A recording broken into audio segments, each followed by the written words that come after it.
Well, hello, everyone. Happy Monday, and welcome to the Joy Reid Show. As you can see, I'm back in the laboratory, back in the main studio with Jason Reid.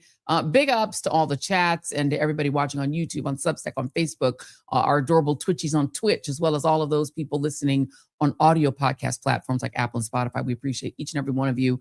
Before you do anything else, please stop, take a moment, and hit that like and that share button. Also, please click the little notification bell thingy and hit all to train the algorithm to tell you whenever we are live and to help spread the word about this channel and help us grow to our mid-season goal of 500,000 subscribers on the YouTubes and 225,000 subscribers.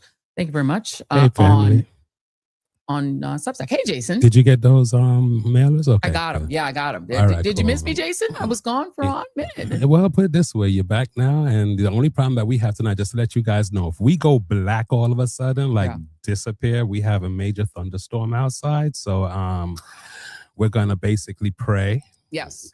But if we do go black, we'll be on right back as soon as possible. Reboot. But happy Monday, and Joy, back to you. Yes, happy post Juneteenth. Everybody, some hey Jasons. Jason getting a lot of love in the chat. I see the hearts going up. Want to remind you guys, it's still our birthday. It's our birthday all month. We're like, we're like all of the people who have June birthdays, all the Geminis who just celebrate their birthday the entire month. We're Geminis. The show is a Gemini, and so we celebrate all month long. In fact, our birthday is the same as my sister's birthday. Well, it's one day difference. My sister's June 10. The show is June 9. So we celebrate like a Gemini all month long. So if you want to get any of our fabulous merch, including this cute, super cute shirt on the back, it says truthful, not neutral. Super cute. You can get that at shop.joyreidshow.com. And if you use the code birthday, you get 15% off whatever's in the store. Anything you like. I like the little signature sneakers. I think they're super cute, but whatever you like, 15% off. Just use birthday. Also, don't forget to sign up for runmemyslushmoney.com. A good idea to do that because we're going to talk a little bit about some of the slush money issues that are still going on. This president is still trying to loot the country, and we want to make sure that they cannot do it. They should not be able to do that. The presidency is not supposed to be a money-making job. It's not supposed to be a thing to enrich your family, which is what he's doing, and then trying to give out money to his goons, his January 6ers, and other assorted sundry villains. And we're not going to let him do that. So we want you to be able to send an email direct to your member of Congress and to your United States senators telling them, hey, pay attention to this. Do not give money to J6ers. And if you're giving out reparations, start with the blacks. Start with the descendants of slaves and work your way out from there. The Joy Reid Show is brought to you tonight by one of our favorite sponsors because, we're readers. It's a double entendre. We love reading. It's brought to you by bookshop.org. Now, would you be surprised to learn that we are living in a resurgence of independent bookstores? No, seriously. I was talking to somebody over the weekend who was talking about the fact that books are back. Like young people are reading again. They're getting sick of all the AI and all the tech stuff, and they're starting to open books again, which is an amazing thing. More than 1,000 new bookstores have opened just in the last 5 years. People are looking for something non-stressful to do with their time, and reading is fundamental. Independent bookstores, though, are a great place to do it. Forget Amazon. Forget it. Because independent bookstores do more than just sell you books and fill your house with boxes. They take care of and pour back into their communities, creating safe spaces that foster culture, curiosity, and a love of reading. When you purchase from bookshop.org, you are supporting more than 3,000 local independent bookstores so that they can continue their essential work. Talk about a book that you love. If you, let's say you're reading a romance novel, or you want to read a history book, or you want to read whatever it is, you can get it from a local bookstore, and it's a different experience than just getting it from Amazon, which is completely impersonal. Bookshop.org makes it personal. And what's even better about that is that you're supporting these local businesses that actually grow the community and care for them. Use the code JOY if you want to go on bookshop.org to get 10% off your next order at bookshop.org. That is 10% off at bookshop.org with the code JOY. So Clive Davis passed away on today at the ripe young age of 94. That's a really beautiful life. We're going to talk about him at the end of the show with our good friend Chris Witherspoon. Rest in peace to Clive Davis. We're going to have a lot to say about that. Chris has interviewed him back when we were at the griot. We have a clip of that too. So stick around for hour two. And to come back to our present nightmare, constant nightmare. If there is one clip that kind of summarizes the state of our current administration, I would say it is this one. That is the National Guard deployed to the United States Capitol, not to protect the American people or to serve some military purpose, but rather to guard the algae-filled green gook, the green gook in the reflecting pool, which is now only reflecting our shame. There they are wasting taxpayer money and their time. He previously had them cleaning up garbage, and now they're effectively guarding the pool because Donald Trump can't admit that he screwed up and that trying to change the reflecting pool to be swimming pool blue was a mistake because the paint or whatever they used this sort of weird paint at the bottom. They drained the pool, put these tiles of blue paint down, and instead of making the water beautiful blue, it caused it to fill with algae. And now the paint is actually peeling off and it looks disgusting. And now they've got to probably drain it again and start over again. They're trying to treat it with all sorts of chlorinated chemicals, and that's not working. It's literally a complete waste of $16 million of your tax money. And rather than just take the L and say, you know what, I screwed up, I picked the wrong people, Trump is claiming that it is vandals who messed up the pool. I promise you. He's saying vandals did it. And he deployed those poor National Guard folks to guard the pool from the pretend vandals that he made up in his head to make sure they don't come back and put more algae in the pool and rip up the birds again. It's insane. And in case you're wondering, just who is the vandal responsible for the pool debacle? It's this guy. His name is John J. Carfaro. And yes, he does look like a DC Comics villain. That's it with the mustache, the hair. He looks like a DC comic villain. John J. Carfaro, I'm going to read from Newsweek about who he is because you can't make it up. John J. Carfaro, a businessman who has donated hundreds of thousands of dollars to President Donald Trump, is coming under scrutiny over alleged ties to the company contracted to install a water purification system in the Lincoln Memorial reflecting pool after algae blooms have returned. The renovation of the reflecting pool, the latest Washington, D.C. landmark to undergo a transformation during Trump's tenure, has drawn criticism after algae spread across its surface, turning the water green.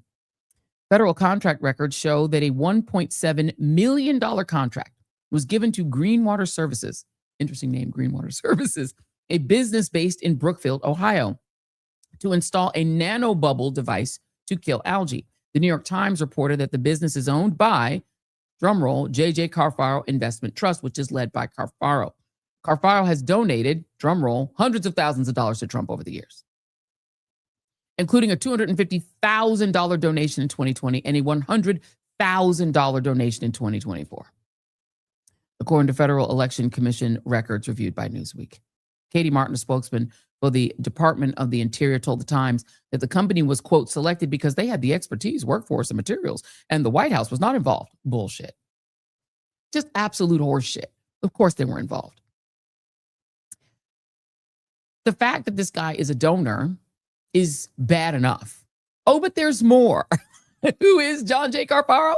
Back to Newsweek. Carfaro's LinkedIn profile describes him as a longtime Ohio retail and manufacturing executive who has guided major development projects, including the South Hill Mall and Meadowbrook Mall. He's also overseen assets in Florida and West Virginia. In 2021, now here's where it gets Trumpy, he pleaded guilty to bribing former Congressman James Traficant Jr., an Ohio Democrat, and was expected to testify against him. The Times reported. In 2020, he pleaded guilty to a campaign finance crime, according to Cleveland.com. So he's a criminal, like Donald Trump. Perfect. So basically, he's Trump's kind of guy. Carfaro's family business has developed more than a dozen malls. But anyway, I'm going to leave it there. But he and his brother, he's been retired. The company was actually founded by their father. Of course, he's a Nepo baby on top of it. The Carfaro family business has developed more than a dozen malls across the country. It was founded in 1949 by William M. Carfaro and his brother.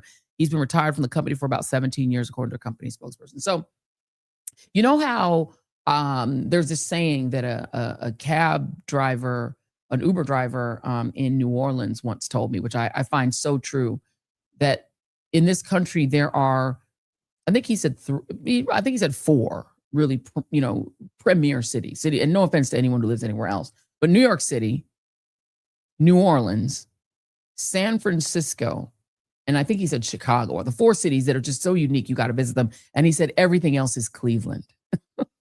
And that saying, which apparently he didn't make up, He said it because any city you go to, no matter what the name of the city is, it all has the same mall. It's got a Macy's and it used to have a JCPenney's on the other end. And all the malls kind of look alike and make a lot of American cities look alike, right? There's that sameness to the cities because all the mall. Well, I guess this guy's family is one of the companies that have been making America look like one giant mall town. And he's also a admitted criminal who pleaded guilty to a crime. And he donated a lot of money to Trump. Apparently, those are all the qualifications you need. Those are his qualifications to destroy the reflecting pool with blooms of algae. Perfect. And that is just the start of Donald Trump's problems. He is wrecking D.C. to make it Trumpy for the 250th U.S. birthday. And part of the celebration was supposed to be this like great American state fair, except that a bunch of Democratic governors are like, yeah, it's a no for me, dog. We don't want to go. Bunch of states, at least 7 states led by Democratic governors, have opted not to send official representatives to the Great American State Fair, with some raising concerns that the event is shaping up to be more partisan than it has been built. I wonder why they would think that. Oh, I don't know. Maybe it's because the last time there was supposedly an event for America's 250th birthday, a goon, drooling, spitting on himself weirdo with no shirt on, who looked like a giant baby in a diaper, called Michelle Obama a man, the former first lady, on the grounds of the White House. Maybe that is why lots of Democratic states are like, ooh, not interested in hanging out with you, Donald Trump, for the birthday of you, which is what all of this is about. It's not even about America. And so the Democratic governors are like, no, man, I'm not sending nobody to that. The 16 days of festivities. Let me read a little bit of this. This is the Hill. The 16 days of festivities on the National Mall kick off Thursday, and each day will be centered on a different facet of American history. Massachusetts, North Carolina, Washington, Illinois, Oregon, and Connecticut all cited budget constraints in their reasons for not attending. I mean, it is actually a recession. Maine's tourism office told a local ABC news station it declined the invitation because of scheduling demands at a busy summer season.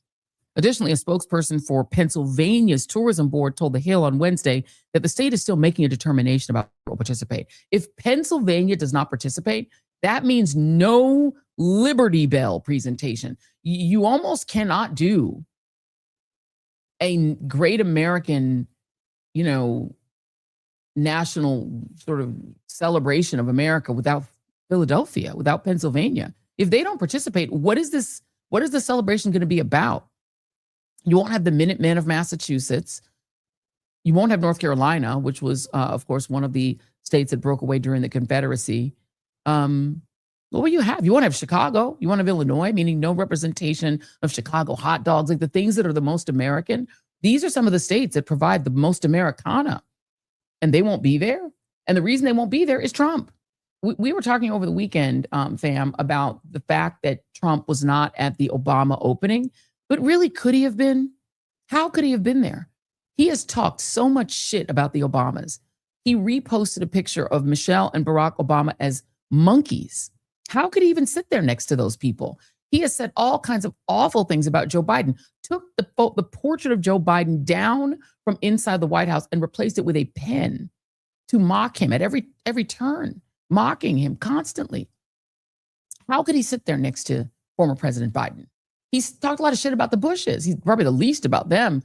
But he has now done an even dumber war than George W. Bush. He said George W. Bush's war against Iraq was stupid, and now he's done even worse because he couldn't stand that the black president got an Iran deal, so he had to go and undo it to do his own, which is far worse. Like, there's no way he actually physically could have sat with those men, right? Could Melania have taken a picture with the other first ladies when she literally plagiarized Michelle Obama almost word for word? Could she have? I mean, the problem is Trump couldn't have been at that event because of the way he's behaved toward the other presidents. It's a small club. Notice that they don't criticize each other. Barack Obama became president by repudiating George W. Bush's war in Iraq. It's why he became president. He stood against Bill and Hillary Clinton's aggression toward the Middle East, repudiated that too, beat Hillary Clinton, and Bill Clinton carped about it and made a crack about him winning South Carolina. Joe Biden was basically dissed by Obama because he desperately wanted to be president. And Obama instead chose to back Hillary. Instead, then she lost to Trump. You can think of a million reasons why these four presidents could literally have beef. Bill Clinton denied George W. Bush's father a second term in office and then became closer to the dad than Bill Clinton.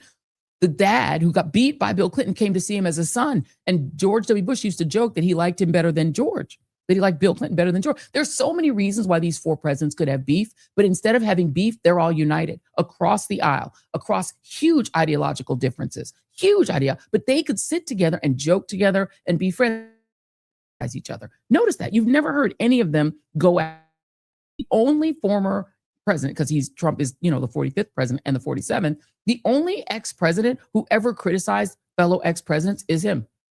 And now that he's president again, he tries to humiliate his predecessors every chance he gets. Only fewer than 50 people have ever had that job. It's a club. He couldn't have gone because he's such an asshole. So that's why he wasn't there. And now he's shocked that Democratic-led states want nothing to do with his stupid celebration, which everyone knows is not about America. It's a celebration of Trump. Trump is turning America's 250th birthday into his own 80th birthday party. He could give a damn about the United States. He only cares about himself. And he's ruined DC to turn it into Mar-a-Lago 2.0. It's horrible. And that's just some of it.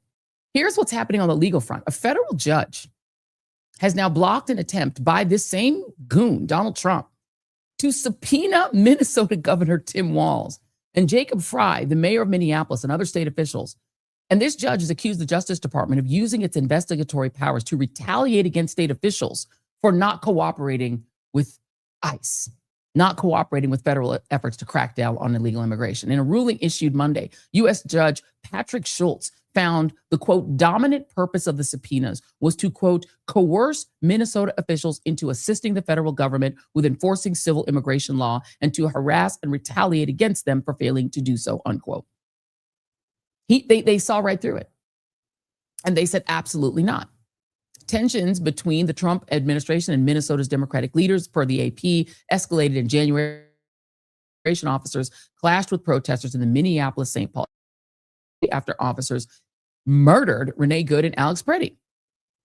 And yet, Donald Trump's regime, JD Vance, their Injustice Department under Donald Trump's former personal lawyer, Todd Blanche, is trying to subpoena the governor of Minnesota and the mayor of Minneapolis. For what? To punish them and make them spend money on legal fees because they refuse to let ICE run rampant through their cities and kill more people. And then it gets worse, y'all. This dude, my premise on today's show is that Donald Trump and Benjamin Bibi Netanyahu are the biggest losers in the world right now. If you go through the entire planet, the biggest losers are Donald Trump, Bibi Netanyahu. That is the case I'm making. So I'm going to make that big case throughout the show tonight. They are the biggest losers. Here's another piece of evidence that Donald Trump is the biggest loser. Another federal judge today rejected the Trump Injustice Department, their attempt to force Maryland election officials to turn over the state's complete voter registration list. They're trying to bully states into turning over their voter registration list so they can lie and pretend that the voter registration lists are full of undocumented people. Because this is their conspiracy theory. It's the way they're going to try to steal the November election by lying that California and Maryland and blue states are letting undocumented people vote, which is illegal and stupid. Why would you reveal yourself to be an undocumented immigrant by trying to vote? If you want to get caught, here's how you get caught. Show up at a polling place and write your name and address down. Well, that would be a dumb idea. What makes idiot MAGA people think anyone would do that? If you're undocumented, by definition, you're trying not to get caught. You know how you get caught? Show up and try to vote. Because you have to give your address and you have to sign something. You'll go to jail. So no one's doing that. But they're like, that's the only way that our people lose, just because we put up idiots. Why can't they win? Because they're idiots. There's more. Per the great Scott MacFarlane, who we got to try to get back on the show this week. I love Scott MacFarlane. Per Scott MacFarlane, a group of federal tax officials, including a former commissioner of the IRS, this is beautiful, are asking a federal judge to intervene and stop Donald Trump's sweet immunity deal with the IRS. The sweetheart deal was spawned by, of course, Trump's lawsuit in January against the IRS, which he runs through Scott Bessent. The IRS, the lawsuit raised, of course, questions about how Donald Trump could be literally filing a lawsuit against an agency he controls. So he's suing his own federal government. Then he's had his own federal government settle with him And you'll recall that that is where the $1.7 billion slush fund came from, because he settled with himself. He had his injustice department settle with him to settle his lawsuit against his own IRS. And then he was like, you know what I'll settle for? Give me $1.7 billion to hand out to my January 6th friends and whoever else I want. Just give me a slush fund, $1.7 billion, which is why, again, run me my slushmoney.com people, they're giving out money. So that's another thing. So this lawsuit is saying you can't do that. You can't cut a deal that you will never be audited, you and your family. That's what the deal is. He will never be audited ever in life as long as he lives. That is crazy. There's no one who could get a deal like that, except Donald Trump did. And so now a former IRS commissioner and others are suing for that. Next one, a new book by New York Times reporters Jonathan Swan and Maggie Haberman has now laid the blame directly at Trump's feet. Not his aides, not his VP, nobody but him, not even Pamela Joe, him. That all his aides were trying to figure out what to do when the Epstein file emerged. Many of them had been advocates of releasing it, and it was Trump who said, don't release none of it. That's just the domestic side. There's more. When it comes to foreign policy, Israeli newspapers and pro-US US papers, including the one owned by Trump's Uber allies, the late Sheldon Adelson and his very much alive wife, the lady who sold Paramount to the Ellisons, they are now slamming Donald Trump's Iran deal as the great surrender. Because it is the great surrender. Donald Trump started a war with Iran, promptly lost the war because he didn't understand that Iran can withstand whatever military bombardment the United States lays on them. And killing 160 schoolgirls made them double down on standing up for themselves and their people. Took a very unpopular regime and entrenched it maybe forever.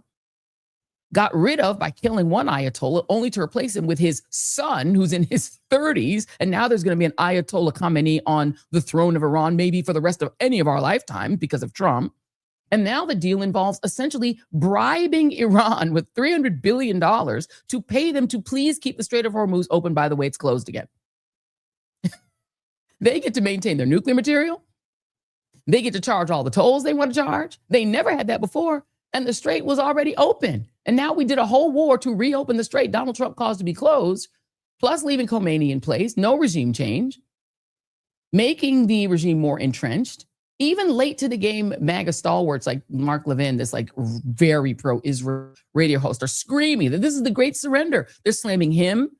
And then on the Israel side, all the papers there, I was reading Haaretz and other the Israel Post, they're all slamming Bibi for this, saying, what are you doing? You put all your eggs in the Trump basket, this erratic weirdo. I even read in one of the Israeli papers over the weekend, they're now admitting that Kamala would have been better. Really? Really, Israel? You did all that work to get your boy Trump in, and it turns out he's worse. So both countries now, after having started a war with Iran, that Israel has now expanded to include a fresh genocide in Lebanon, has left the United States and Israel more isolated and more hated around the world than they've ever been, and left Iran stronger than it has ever been since it was the Persian Empire.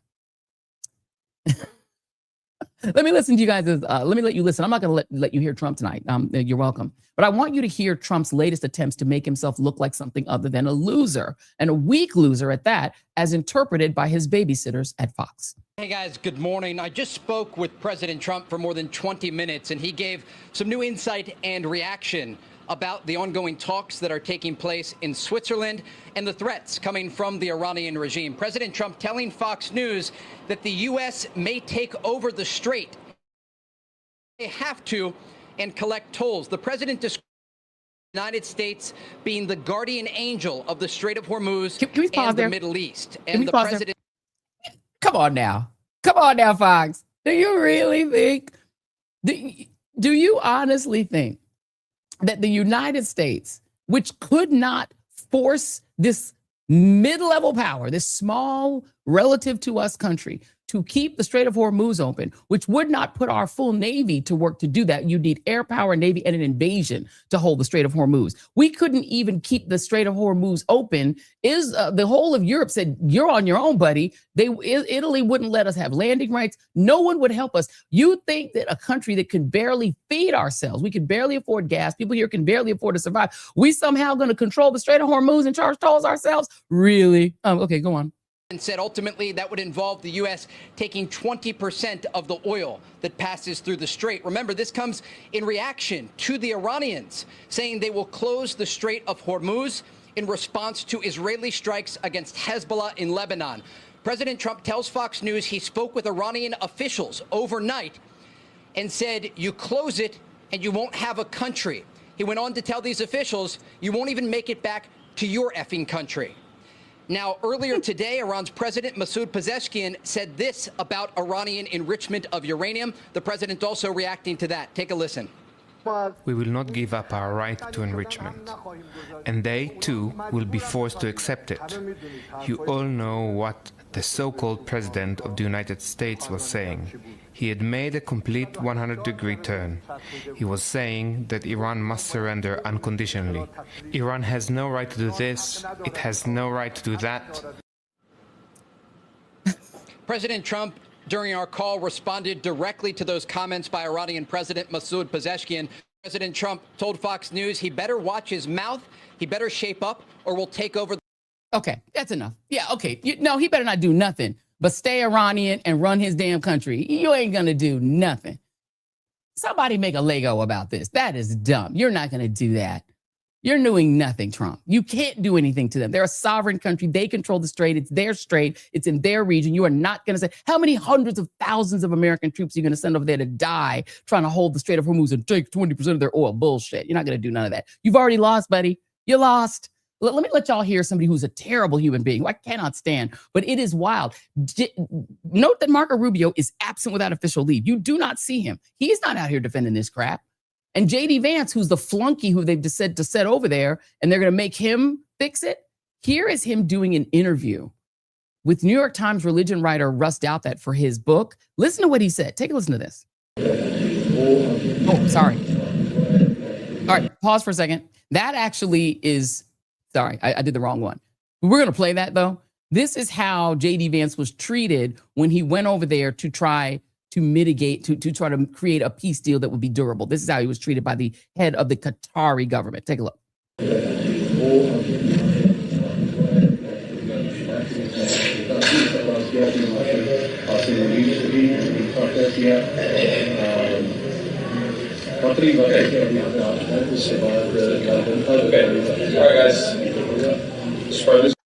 He's like, hey, I'm here too. Don't ignore me, please. I'm also here. Hey, it's me, JD, James Donald, David Donald. He got snubbed. Okay, now let's hear El Snubbo say what Israel can and should not do. Yeah, you've seen people in their system, Ben Gvir and Smotrich, who've attacked the deal. And I guess my response to them would be, what is your exact proposal? And, you know, you're a country of 9 million people. You can't just kill your way out of solving every single national security problem that you have. Look at what. Even a broken clock is right once a day. J.D. Vance is a complete horse's ass. Twice a day. I'm sorry, it's twice a day. You're right, it's twice a day. Well, that was once. Let's see the second time that he's right, because that was once a day. He's right twice a day. The broken clock was right once. Broken snubbed clock was right once. Here's the second time broken snubbed clock was right. Here is J.D. Vance having a little message for Israel. What I will say, and this does bother me, is that you've seen people within Bibi's cabinet who have come out and attacked the deal and in some ways very personally attacked the President of the United States. And I guess my message to them would be twofold. Number one, Donald J. Trump is the only head of state in the entire world who is sympathetic to the nation of Israel at this moment in time. And he happens to be the head of state of the world's superpower. If I was in the cabinet of the Israeli government, I might not be attacking the only powerful ally that I have anywhere left in the entire world. I mean, that's the only lie that I could detect in that is world's only superpower, the world's superpower. We're not the world's superpower anymore. That day has passed. Donald Trump has ended the United States status as the world's superpower. We not super no more. And that is why I think my thesis is strong that Donald Trump and Bibi Netanyahu are the world's biggest losers. let us know that tonight's show, the Joy Reid Show, is brought to you by our friends at the Freedom from Religion Foundation. Very important. As America's approach its 250th anniversary, we are having a bigger argument than ever about what this country is and who it is for. Because the United States began as a rejection of monarchy and divine rule. The founders created a secular constitution with no religious tests and a government accountable to the people, at least supposed to be. That framework helped make expanding freedom possible. But today we are seeing a growing effort to blur the line between church and state in education, in public policy, and in the broader culture. And those shifts do not affect everyone equally. The Freedom from Religion Foundation is working to protect the First Amendment because it protects everyone's freedom of conscience, including the right to believe differently or not to believe at all. If you want to support them, go to ffrf.us/joy or text Joy, my first name, to 511-511 to join them or to learn more. Go to ffrf.us and then /joy or text Joy to 511-511 now. Let me do that one more time. ffrf.us/joy or text Joy to 511-511 now. As we move to America 250, this is not just about celebrating the past. It's about deciding what kind of future we are building. Text Joy to 511-511 to learn more and join. Text fees may apply. So, as you all hopefully know, it's primary season in the biggest midterm election, maybe in our history. And let us start by checking some of the advanced wins. Republican attempts to implement John Crow maps in South Carolina and Georgia utterly failed, at least for now, after Republican state officials backed off of stealing Black Democratic seats after huge protests across the South made it clear that they would jeopardize not only college acceptances by top college football recruits and tourism boycotts, but also in Georgia, basically, had Georgia passed those maps, they would have basically guaranteed that Democrat Keisha Lance Bottoms would get elected governor. Like that's clear. So that's a win, and we need to take the wins. And while Georgia is expected to come back for a second bite next year, for now, the good guys won. We should celebrate all our efforts to push back. And this is a big season, by the way, for one part of the Democratic coalition, and that is the Democratic left. Democratic socialists are like winning. The next mayor of D.C. is likely to be this lady, Democratic socialist Janice Lewis George. Janice Lewis George. She won the Democratic primary to replace pro-business Mayor Muriel Bowser, who's been accused by many in the district for being too accommodating to the Trump regime, including having the Black Lives Matter mural on Pennsylvania Avenue painted over. And Janice, who could be Mayor Janice, follows the trend of Zohran Mamdani last November in New York City and Katie Wilson, the new mayor of Seattle. And earlier this month, Los Angeles Councilwoman Nitya Rahman, who's also a DSA member, she's going to go to that runoff in the general election against Mayor Karen Bass. So we actually love Karen Bass. So that's going to be an interesting one to watch. But she did defeat the Republican reality show Spencer Pratt. So that's setting up a, and I would call Karen Bass a liberal mayor versus a DSA candidate. So that is what's happening there. Now, here's what's coming up tomorrow. There are June primaries in Maryland, New York, South Carolina, and Utah. The runoffs are in South Carolina, but I want to focus on Maryland and New York real quick. Maryland and New York are up to bat. I just want to show you some of what folks are receiving in Maryland. It's just a huge stackarella, which we're going to get into a little bit of that more. But in New York, Zohran Mamdani has endorsed 3 progressive candidates in primaries against incumbents. Dan Goldman, the former prosecutor and popular commentator on the act formerly known as MSNBC, Adriano Espaillat in Harlem, who's very, very pro-Israel, and Brooklyn Borough President Antonio Reynoso, who's the chosen successor of retiring Congresswoman Nydia Velázquez. So those are the sort of incumbents and incumbent picks. Here are Mamdani's selections. Of the Jewish community, including Democratic Oh, no, Congressman it's Josh B4. Graham. Sorry, B4. That's okay. That's all right.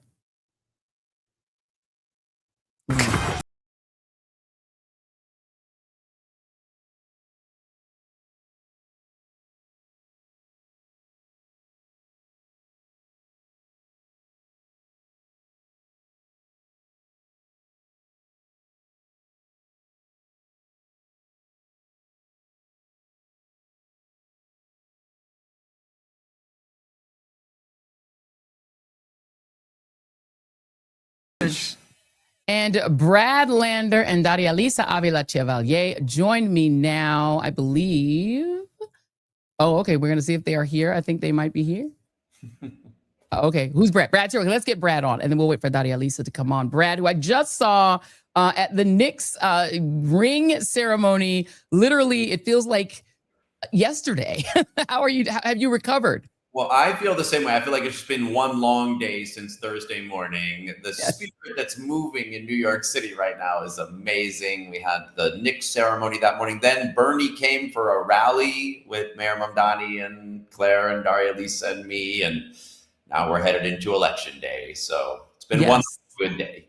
So our goal today was to get all three of you on. I just will note that Claire Valdez did make an effort to come on, but she is it's something she couldn't move. I mean, it's like down to the wire, Brad. Like this is it, and we're waiting for Daria Lisa to join us.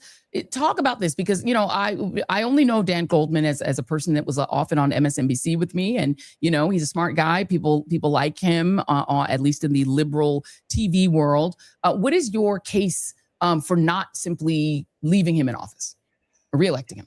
I mean, this is just not a time for corporate Democrats. I mean, Dan Goldman is a quarter billionaire who's backed by Wall Street and crypto and AIPAC, who voted for every standalone aid package to fund Netanyahu's wars, who voted with the crypto industry and with Republicans for the crypto industry bills. It's time for change. We need folks who are going to fight every day against bullies and billionaires and for working people, and who aren't going to compromise on anyone's humanity. Gotcha. And, I'm actually, so now I have to take a responsibility for having mixed the two segments up. Can you stay with us? I'm going to have you stay through this segment because we're going to mix up Maryland and New York and mix them together because our friend Harry Dunn is here. I pulled the wrong card. Let me get Harry Dunn in on this conversation because Harry Dunn is also running for Congress.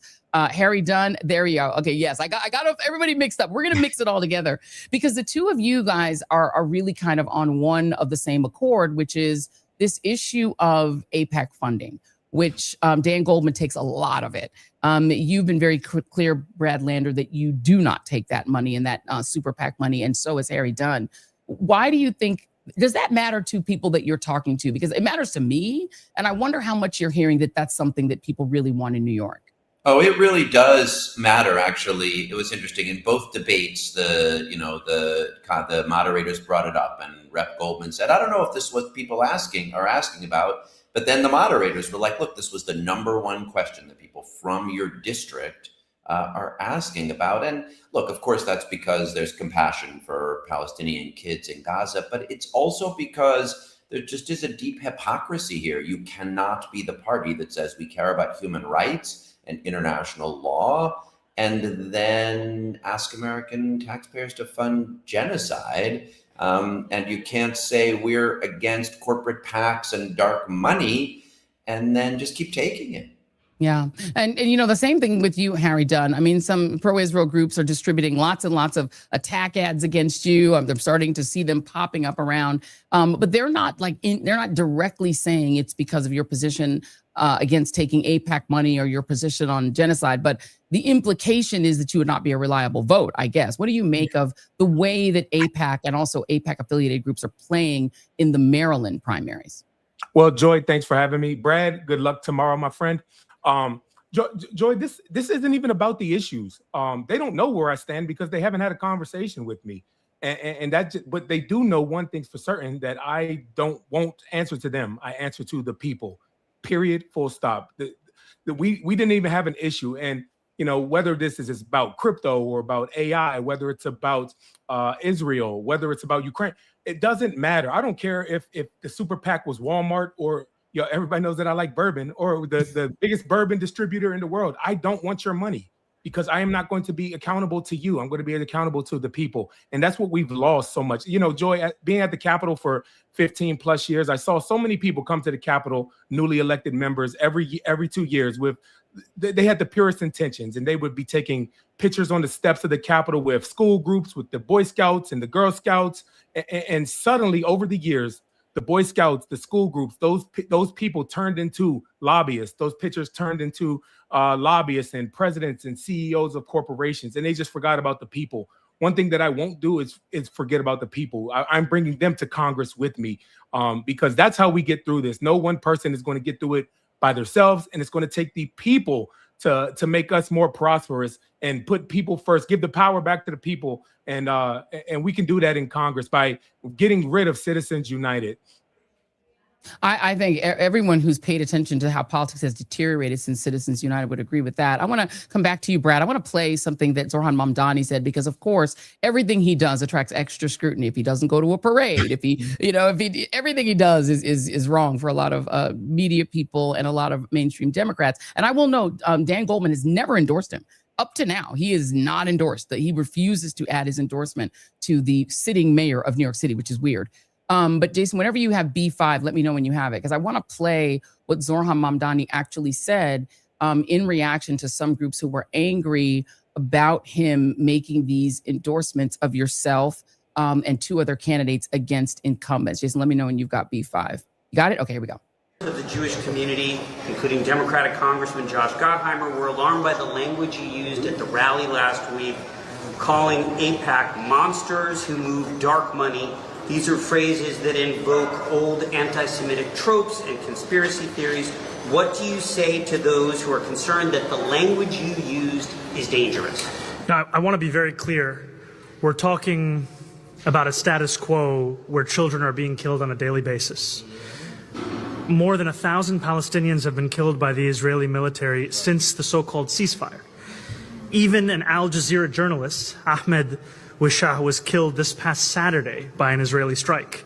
And when I am speaking about AIPAC, I'm speaking about an organization that has been supportive of the status quo, that has fought any attempt to actually deliver safety to people, not just in Palestine, but frankly, through much of the region. And it is a status quo for immorality. It is one that I will not accept. And when it comes to the way in which they defend the status quo, oftentimes they defend it through direct contributions, as we are seeing right now in New York 13. Oftentimes they also support the status quo through dark money, by filtering money that would have previously been directly from AIPAC, now through other shell organizations whose identities of their contributors are only made clear after an election. And I think that it is important that when we ask ourselves how such death and destruction is happening overseas, we also name those who allow it to take place. All right, we're going to go. And of course, Brad, it's not just AIPAC. I mean, we have this AIPAC list on Jason B6 whenever you have it. I kind of just went through and just sort of scrolled through the track AIPAC list, and it's a lot of candidates. Like I think it would say it's the majority of Democratic candidates. So it's not even just Dan Goldman. It's kind of all of them. It is B6. And so the challenge is you're up against so much money, and the Democratic establishment takes the money. So for you, what has been the challenge of running really with them against you?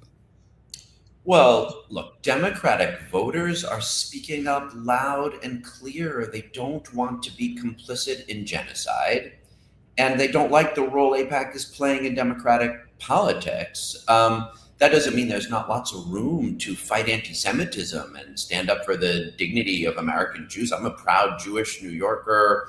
I'm going to fight like hell for, my people to be safe. I believe in the vision of a Jewish and democratic Israel, but there's no democracy with occupation, and Judaism is inconsistent with genocide. And I don't know what to do other than say that out loud. So, I don't like the role AIPAC is playing in our politics. Now, I've admitted sometimes it makes me queasy to talk about the role, because there are a set of stereotypes around Jews and wealth and power. And I'm going to fight against them and say, don't confuse, say Zionist when you mean Jew. Don't attack a synagogue in Michigan because you're angry about the actions of the Israeli government. It is possible to criticize Israel without being anti-Semitic.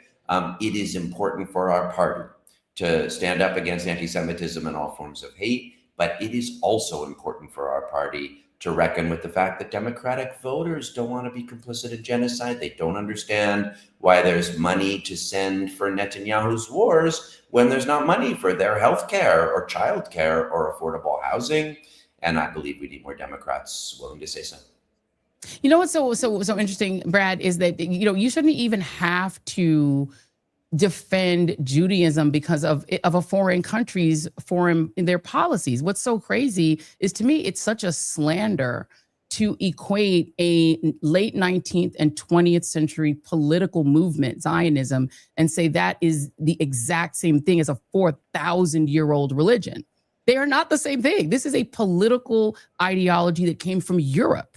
And so for people to say, but that is all Jewish people, that is not. Like, not Judaism and Zionism are two completely different things. And to me, it would drive me crazy if I was Jewish for people to say, you know what I mean? Like, these are not the same thing. A political ideology and a 4,000-year-old beautiful religion, for people to equate whatever Netanyahu and freaking Ben Gvir and Smotrich do to you, to me is nuts. It's slanderous.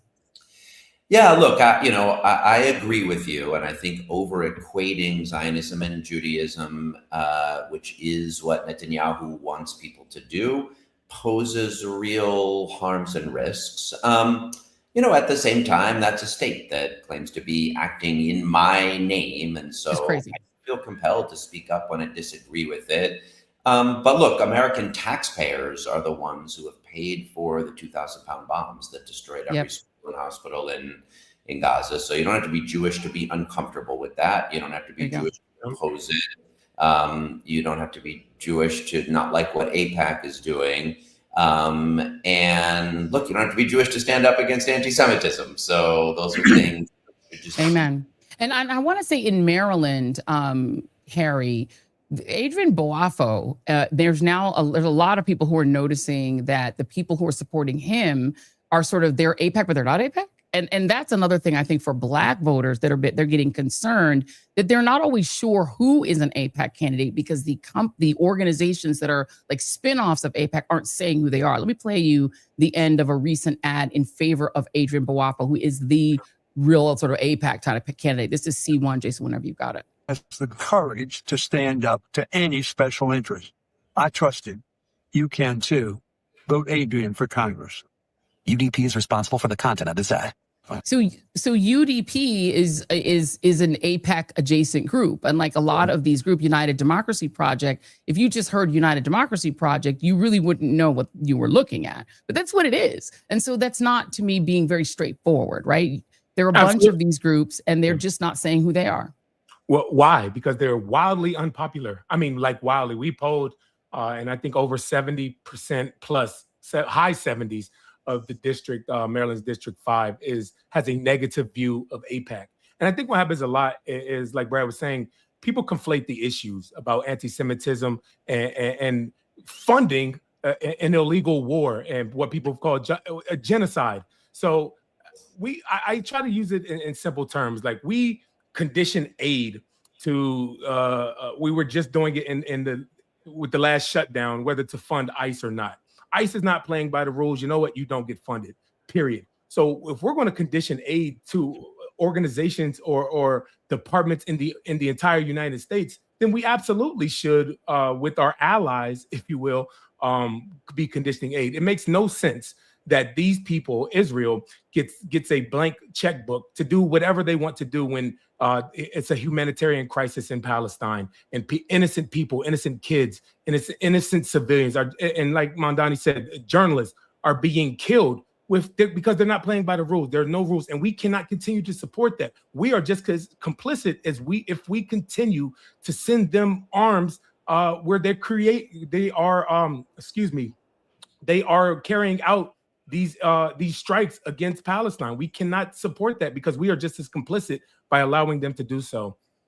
So you mentioned ICE, Brad. I want to go to you because you have been one of those people who's put your body on the line to try to defend people in courtrooms where they're being dragged out by ICE. What beyond that? Like, well, let's start with that. In Congress, what would you do differently than what's being done now when it comes to immigration? Look, I've been calling to abolish ICE since 2018 in the first Trump term, when it was clear to me what they were becoming, and that's what I'll work to do in Congress. Now, I will keep showing up with my neighbors. I've been arrested by ICE and federal agents twice, and I just got my case, I got found not guilty 2 weeks ago by a federal judge. That means I'll probably be back again because there's a movement of thousands of people in New York and all across the country. And I really think the movement that grew up in Minneapolis to push ICE and Bovino out of their city is in many ways the most instructive lesson we have for how to fight Trump's fascism and the rogue ICE agents in our streets. So when I'm a member of Congress, one of the things I want to do is start the ICE oversight hearings in Minneapolis. We should insist on accountability for the murders of Alex Preddy and Renee Nicole Good, and use that to springboard to accountability, for the folks ICE has killed in custody whose names we don't even know, but also for all the corruption in this administration as well. Indeed. And Harry Dunn, what are some of the main issues that you would like to tackle in Congress?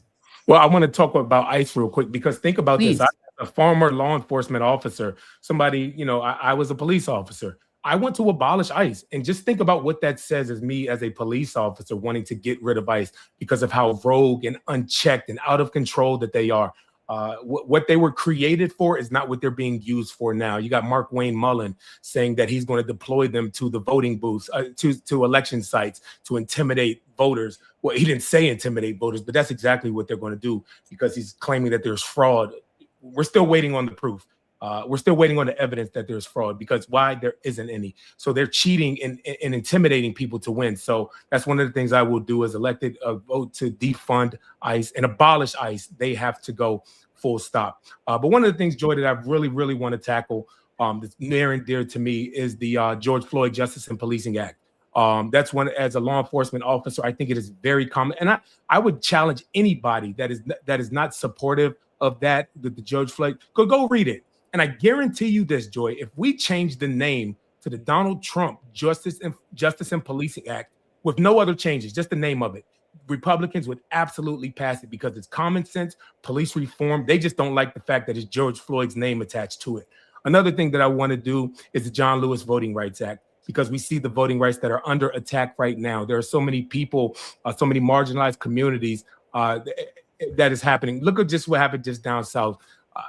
That's not where they're going to stop. They're going to try to do it all across the country, and they're starting in Republican-led states. So strengthening our Voting Rights Act, passing the George Floyd Justice and Policing Act, and strengthening our democracy by getting big money out of politics are the three biggest things that I want to do, and that I will fight my ass off to do so. Harry, I really like this idea. I think we're going to call it the Donald Trump Medicare for All bill. We call it the Donald. It will pass. It would absolutely pass. It would absolutely pass, because Donald Trump don't care about nobody but himself. But also, Republicans, if they read the actual language of the bill, they'd be like, "Wait, this is good." If cops commit crimes, hold them accountable. Yeah, period. What's so interesting is Donald Trump only cares about his name being on things. I think everything that you guys proposed, just call it put the word Donald Trump in front of it. Donald Trump in front of it, and a guarantee it will pass. Yeah.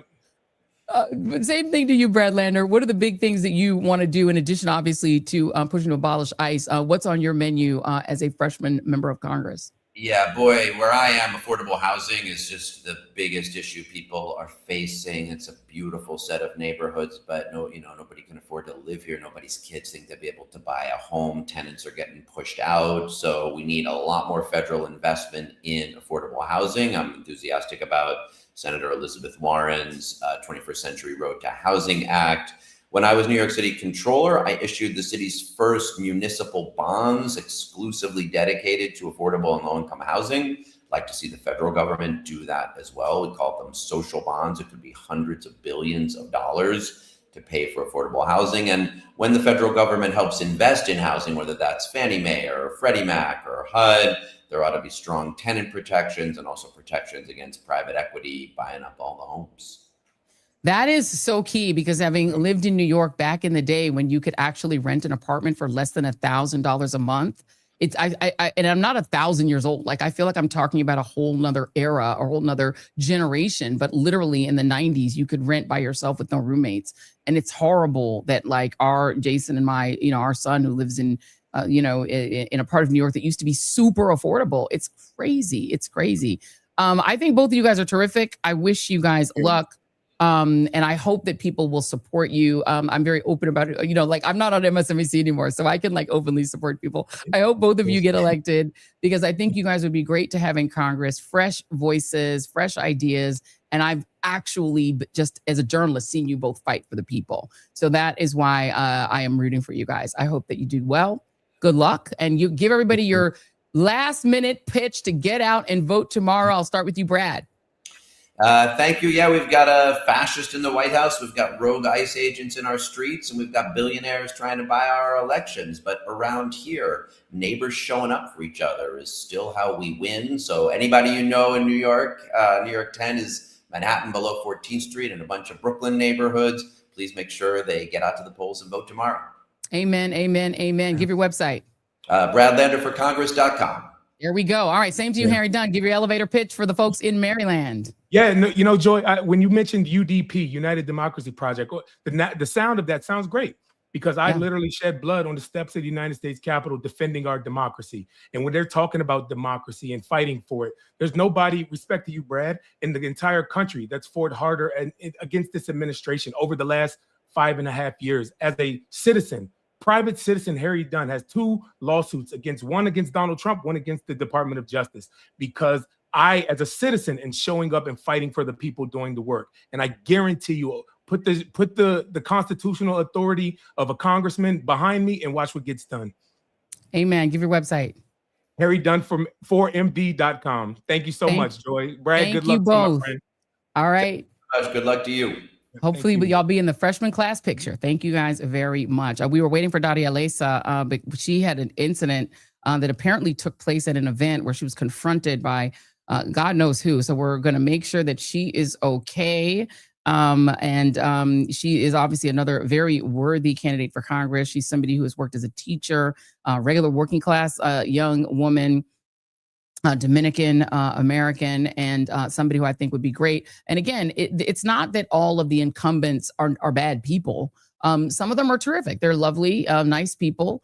But the thing is, the Democratic Party needs a shakeup. The Democratic Party needs what the Republican Party had during the Tea Party movement, when the Tea Party movement effectively operated within the primaries. They didn't wait for the general and then say, vote red no matter who. Democrats tend to lay back during the primaries and not make choices. And then you're sort of stuck with what you get in November. And then people say, it's the worst. You're asking me to pick the lesser of 2 evils. Jason, do you have that C2? If you can put that up. I don't know if you have C2, if you can throw that up. And organizations like these are hiding the ball. Like, they're not being open about being AIPAC. The AIPAC is AIPAC, but all these other groups, UDP and Democratic Majority for Israel, they're like hiding the ball. They're not telling you that that's what they really want. And the problem with the people who are taking that money, and some of them are people we really like, right? There are people like Cory Booker. We like Cory Booker. He's a lovely person. He's a nice guy. There are lots of congressmen and members of the United States Senate who are likable, nice people. But the problem is that AIPAC doesn't give you that money for free. They want something. They want your votes to be consistently in favor of a foreign country that does not operate always in our interest. If Israel always operated in our interest, that'd be one thing, but they don't. They spy on us. They drag our sundowning president into a war that is destroying our economy, that is making it impossible for people to live here and afford gas and food. They drag our country down into a war that they want. It's not what we want. It's what they want. They're living and getting free health care and access to free education while our young people can't afford to go to college. College debt is drowning Americans. They're living great, and we're living worse and worse and worse, and they're making things worse. And yet they demand that the Dan Goldmans of the world vote accordingly, vote whatever they say, do whatever they say. They're not like open to you voting your conscience.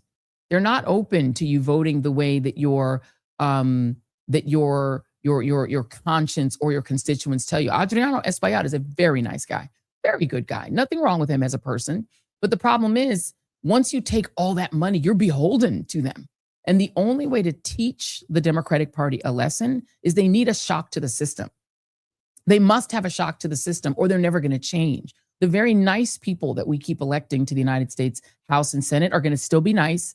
And then when it comes time to vote for more money, for more bombs, to kill more Palestinian little kids, and for Israel to slaughter more people in South Lebanon for doing nothing other than living on land that Ben-Gvir and Smotrich want, that they covet, which is a sin in the Bible. They covet the land. And so they're killing entire towns to get it and saying it's about Hezbollah. It's not about Hezbollah. They just want the land.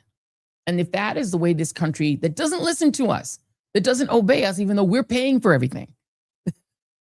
This is like dating somebody who you pay for everything and they just don't listen to anything you say. I mean, you're paying for everything. What are you doing? And so they're being a bad friend. And so we just have to teach the Democratic Party that they can't keep following them. And the only way to teach them is to remove some of them from office, even the nice ones. The Joy Reid Show is brought to you. Oh, by the way, before I get to that, before I get to our sponsor, we are also, I want to show you guys some of the summer primaries. Jason, do you have C3? Because just so that you guys know, these primaries are about to go on and on and on until the break of dawn. These go all the way through August. So we still haven't had all the primaries. We got Maryland, New York, and Utah happening. We still got a lot more. We got Louisiana, Colorado, Arizona, South Dakota, Kansas, Michigan, Missouri. That is where yet another AIPAC candidate, Wesley Bell, is up against Cori Bush. That's a rematch. I hope Cori Bush wins that one.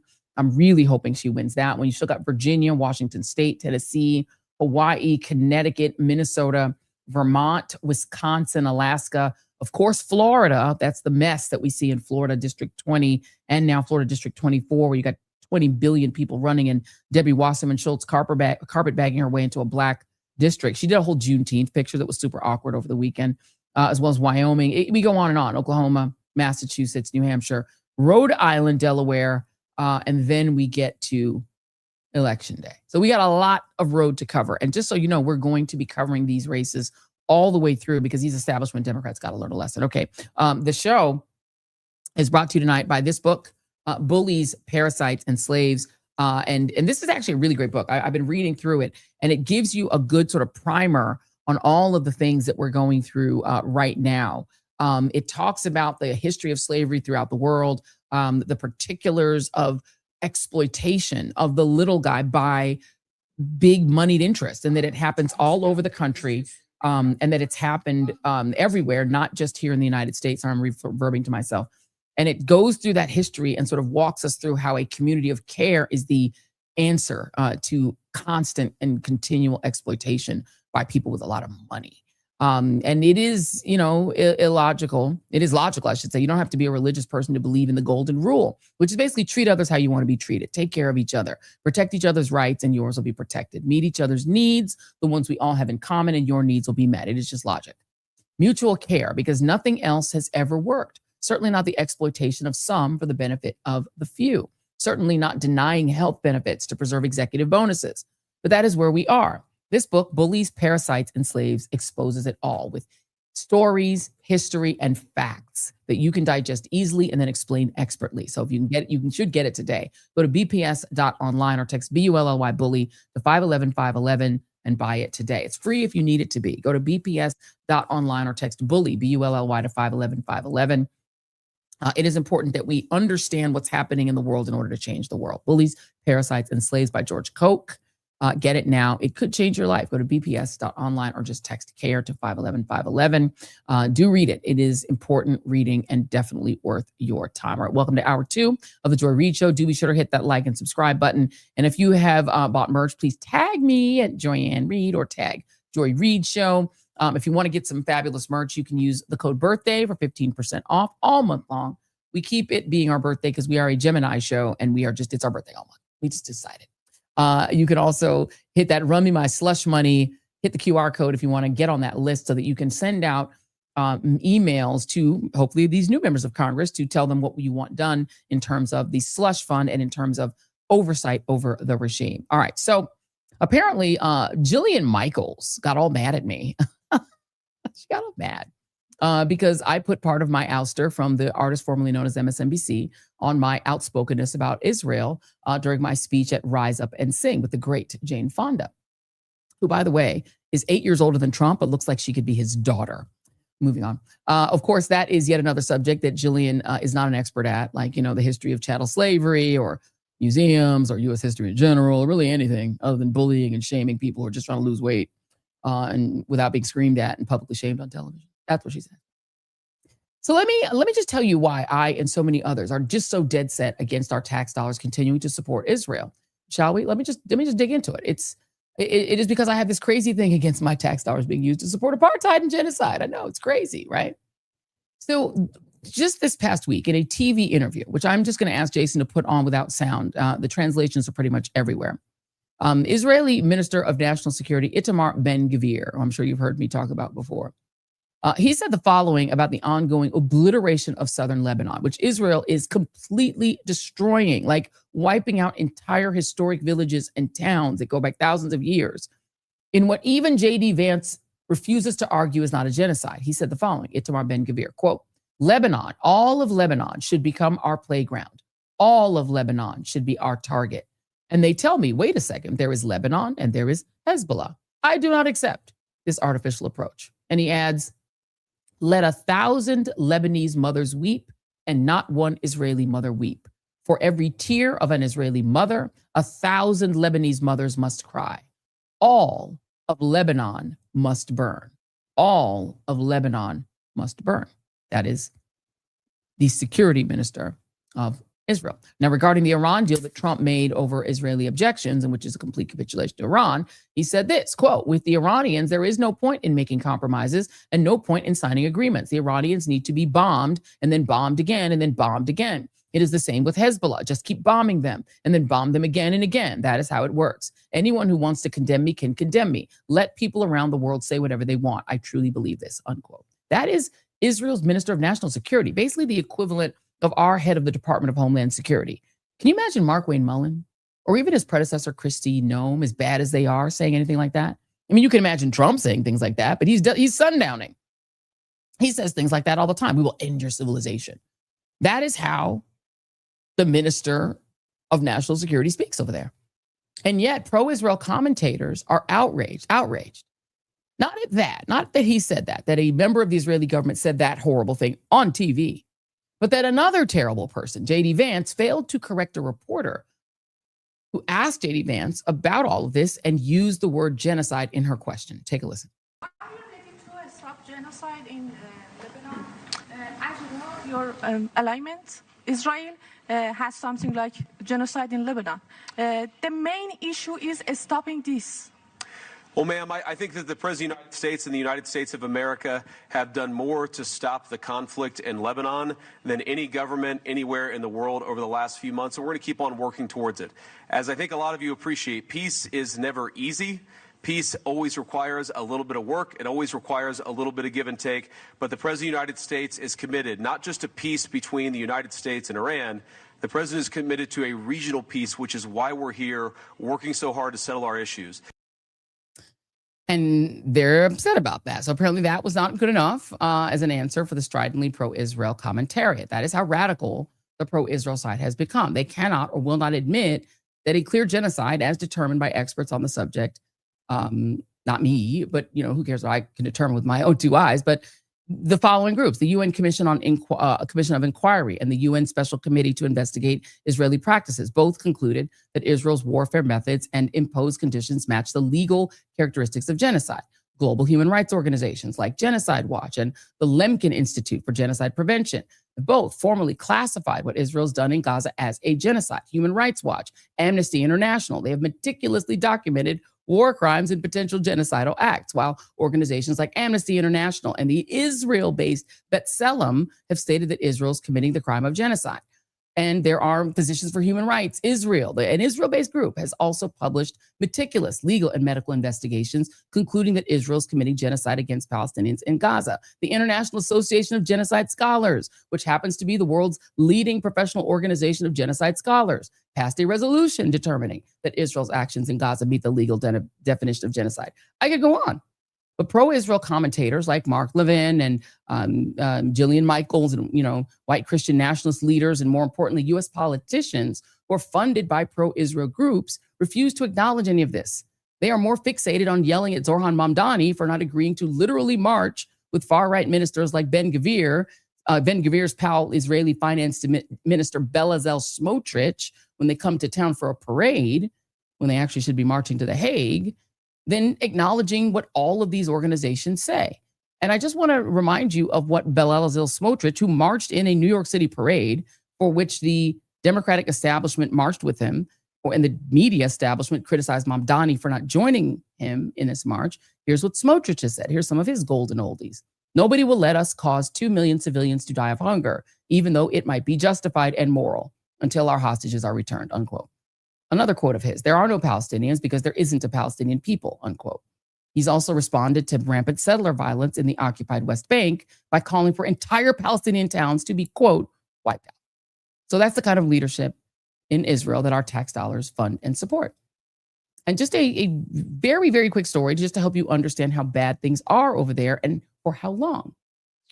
So back in 2004, a 13-year-old girl named Iman Darwish Al-Hams was walking to school near the Rafah refugee camp in occupied Gaza Strip when she inadvertently walked into what the Israeli Defense Forces designated as a security zone. And despite a fellow officer identifying Iman as a child, a girl who in his words was, quote, scared to death, with all of this recorded on radio, an officer identified only as Officer R shot her.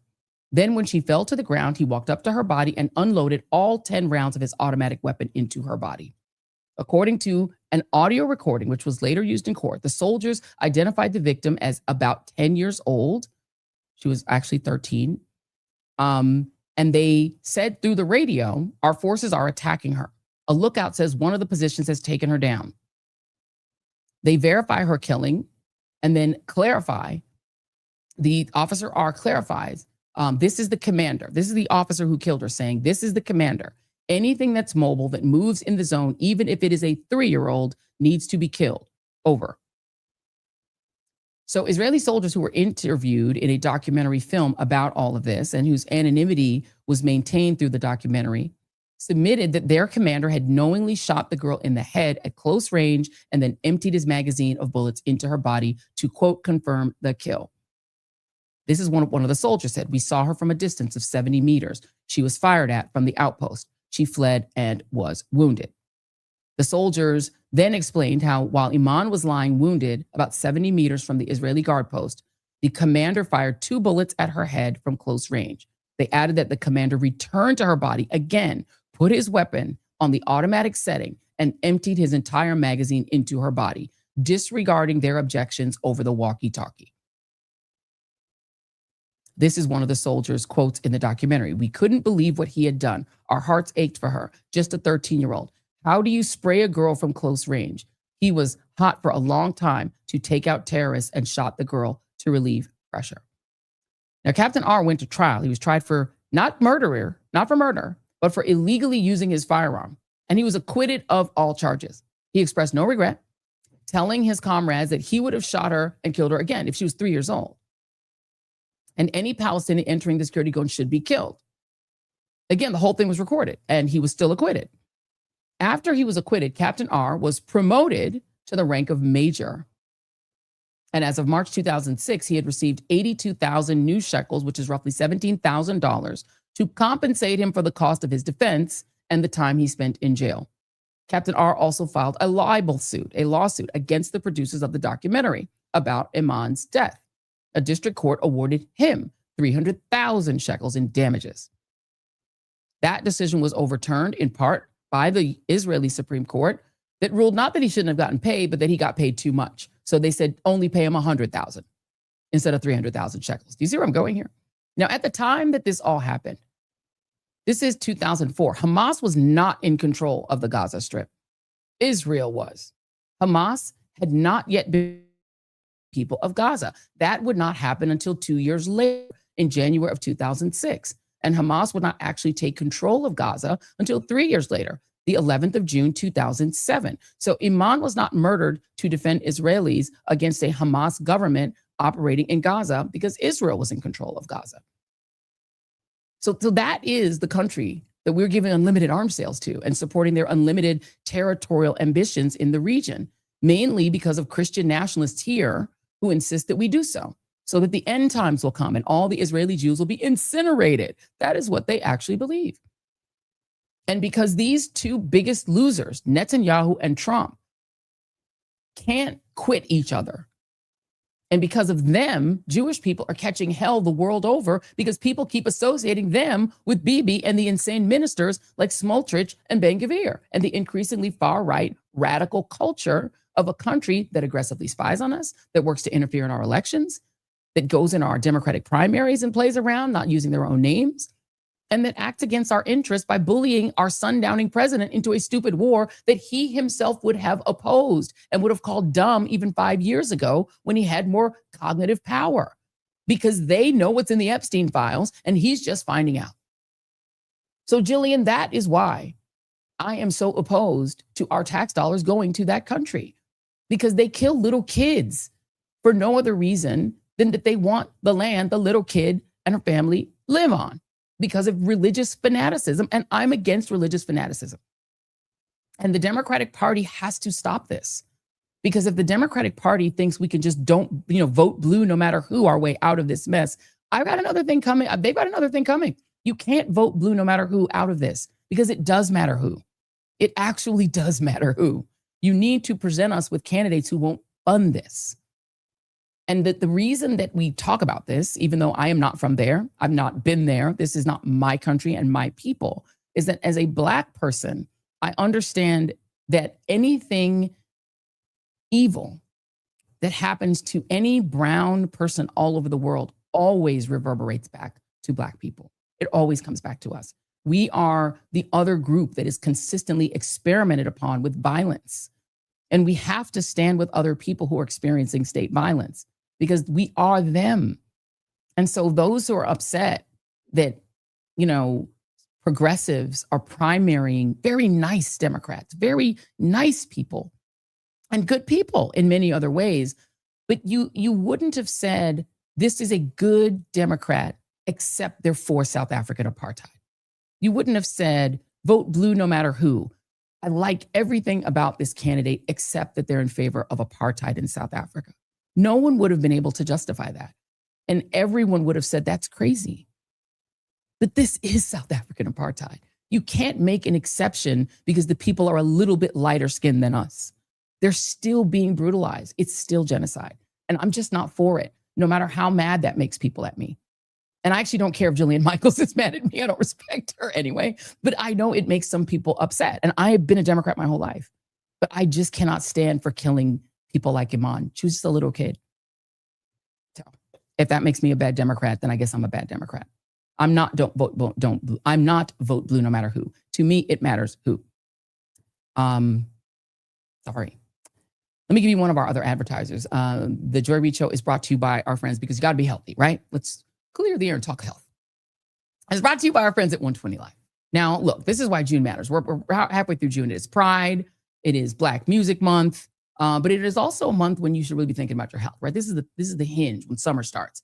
Your schedules change, everything slows down. You're a little more maybe sedentary, maybe you're sitting around, maybe on the backyard by the pool. Your travel picks up, you're doing cookouts, long weekends, family events. You get busy. And for a lot of people, that means your health routines kind of slide by the wayside. But high blood pressure does not take the summer off. It takes no vacations. Nearly half of all adults have high blood pressure. Many have no idea they have it, and they don't find out until it's too late and they're in the hospital. That is why June is a perfect time to stop guessing and start measuring. Before summer gets away from you, check your numbers, start a simple daily routine, and actually do something about it to change your long-term health. So one of the things you can do is 120 Life. It is a once-a-day functional drink made from ingredients that help support healthy blood pressure. You drink it, you check your numbers, and for a lot of people, they see their numbers improve in as little as 2 weeks. So try it for 14 days. If your numbers don't improve, they will give you a full refund. So if you want to try it, go to 120life.com. That's 120life.com. Use my code JOY or the code REID, R-E-I-D, for 20% off. You can try it risk-free for 2 weeks. If your blood pressure does not come down, you get a full refund. Go to 120life.com, use the code JOY or REID to save 20%. And I will also note there's this one, which is the powdered one, which is also very low in sugar, 1 gram of sugar if you're also watching your sugar. Don't wait till next month. There's nothing to lose but your high blood pressure numbers. Go to 120life.com, use the code JOY or REID for 20% off. Use my code JOY or REID today. These statements have not been approved by the Food and Drug Administration. This product is not intended to diagnose, treat, cure, or prevent any disease. Okay, so what else is happening in the world in addition to all of the foreign policy shenanigans? So Jeff Dolan, is his name Jeff Dolan? I always want to call him James. James Dolan, yeah. The guy who owns the Knicks. He is not a great guy. It's James Dolan. I always call him Jeff Dolan, but it's James Dolan. James Dolan. He's the guy who owns the Knicks. So he last week accepted an invitation to the White House on behalf of these gentlemen. We'll put that picture up. So this is like a very iconic picture that's all over social media of the starting lineup of the New York Knicks. The New York Knicks has one white player, and everyone else is either black or Latino, either black, Latino, or Latino, or black. So it's a very, very, very, very, very, very, very DEI team. It's a very black team. But he said, yeah, we're going to go to the White House. And it's not clear that he ever asked any of those guys if they really wanted to go. It seems a little bit plantation-y to me. Because if you're accepting an invitation on behalf of other people, that does not sound, that sounds like you're doing owner in the like antebellum sense. And I don't love it, but I'm not an expert. So I decided to bring on an expert. So let me just bring on my machete sister, Jemele Hil, who is an expert, contributing writer for The Atlantic, co-host of the podcast, Flagrant and Funny, and also the host of the YouTube show, Politics Pod. Politics Pod. Hey, Fran. Hey, what's going on? How are you? You know what? I'm good. It's a strange time because it's like the best of times and the worst of times, right? Like the Knicks made it the best of times, and Right. the vibe in New York is just so vibesy. New York is feeling good. Like everyone's feeling like happy and feeling like there's change in the mood because they're changing the air because of Mamdani and all the good things. Then you just look at the world and you zoom out and you're like, shit, we're still living in hell, you know? And one of the ways we're living in hell is I feel some kind of way about Mr. Dolan saying the Knicks are going to the White House and not asking them. Do you know whether they were asked? Okay, so that's the part I've been trying to confirm as well, is that did he actually run this by the team before he said it? And I could definitely believe he did not. And because it's not like when he invited Donald Trump to Game 3 of the NBA Finals, he certainly didn't ask the players there. And he seemed to have a real blind spot when it came to reading the room. A lot of people did not want him there, as in Donald Trump. And for James Dolan not even have enough self-awareness to understanding the problems it would create, not just about changing the mood and the vibe around the team, but Knicks fans have been waiting for decades for this kind of opportunity to win a championship. They win their first in 53 years. Everybody, the one thing that I noticed, because I was in New York before the finals, and the community feeling reminded you of the power of sports that was around New York. Mm-hmm. You had people watching it outside of bodegas, the game being projected on the walls in the neighborhoods. Like it was this community feeling, and it just tapped into the power of sports. And he sort of ruined that because, suddenly it's taking fans 3-4 hours to get into the games. The watch parties around Madison Square Garden, those aren't happening. So it just was a vibe killer. And given how little self-awareness he showed then, I could completely believe that he would go ahead and tell the White House, yeah, we're coming, without ever having a discussion with any of the players about whether this was a good idea, how they felt about it, or even having the self-awareness to understand, you do realize this man has a historically low approval rating. And if we're just using voting numbers, almost 80% of Black men did not vote for Donald Trump. So why would you think your pretty Black team would want to go see Donald Trump? And for that matter, to wear the badge, Joy, of being the only NBA team that has been to a Trump White House. No NBA team has been. They would be the first. I don't know. That's not a flex. And I would not want my team to have that distinction, considering how the rest of the league has felt about him. Look, Oklahoma is a pretty red state. Mm-hmm. And even they didn't go to the White House last year. And what's so, it would be bad enough if it was just about Donald Trump being incredibly unpopular, African-American voters, Black voters saying no to him and New York City, by the way, the home of Madison Square Garden, was one of the places Donald Trump got the worst. I think he won like 10% of Manhattan. It was horrible. Like he did poorly in that city. But on top of that, the place where they would have to go, Josh Hart with his beautiful brown wife would have to traipse past the place where Michelle Obama was called out of her name by a goon who I cannot say did not shit himself before his start of his match.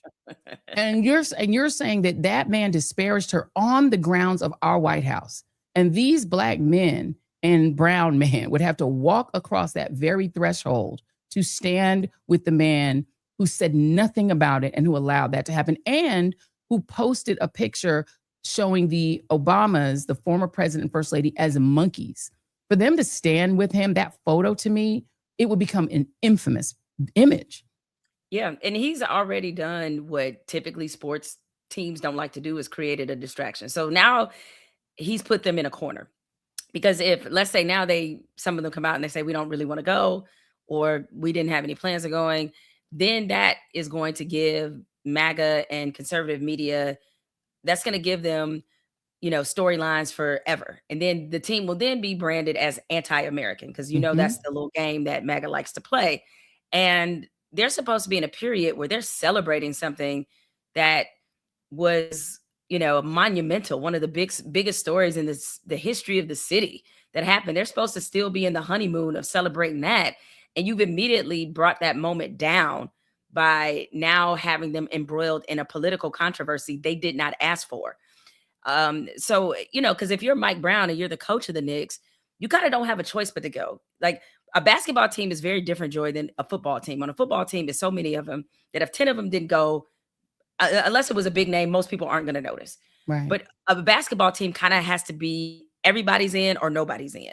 Yeah. Like, it can't be in between, because you can't have 5 people show up, because most are carrying 14 roster spots. So you can't have 3 people show up to the White House. It's got to be everybody's in. And so much as James Dolan has tended to do, and an NBA championship isn't going to erase the fact that he has one of the worst reputations in all of pro sports, because he, much like his good friend Donald Trump, he's vindictive, he's petty, he's also somebody who retaliates. I mean, the beef with him in Oakley, how he's accused of using his facial recognition, technology at the Garden. He's being sued right now. Like, he's done a lot of really awful things. And that's why it doesn't surprise me that he would not even have the self-awareness to have enough respect for his team to not force them into this position.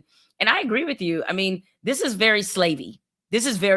Because he essentially is ordering them in a not so subtle way that, oh yeah, y'all gonna go to the White House.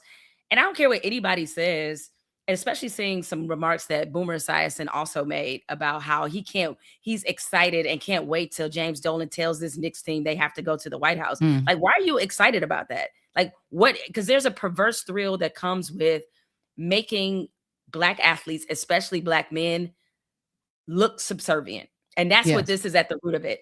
He has that, he's going to have that syndrome where, because they won a championship, he's looking to get all the credit and adulation. He got main character syndrome, and he ain't the main character. And this is all kind of showing up in this moment, is that he thinks it's a badge of honor, but like, I'm going to be the first one to take a team to the White House in the NBA under Trump. Like, that's not a badge of honor. That is not a flex. And the reality, I mean, he got booed. He was the only person who got booed at the Keys to the City ceremony. Like, he alone got booed, like, lustily by the crowd there who hate him. And, he's previously invited Trump to do that hate rally at Madison Square Garden, because he also owns Madison Square Garden.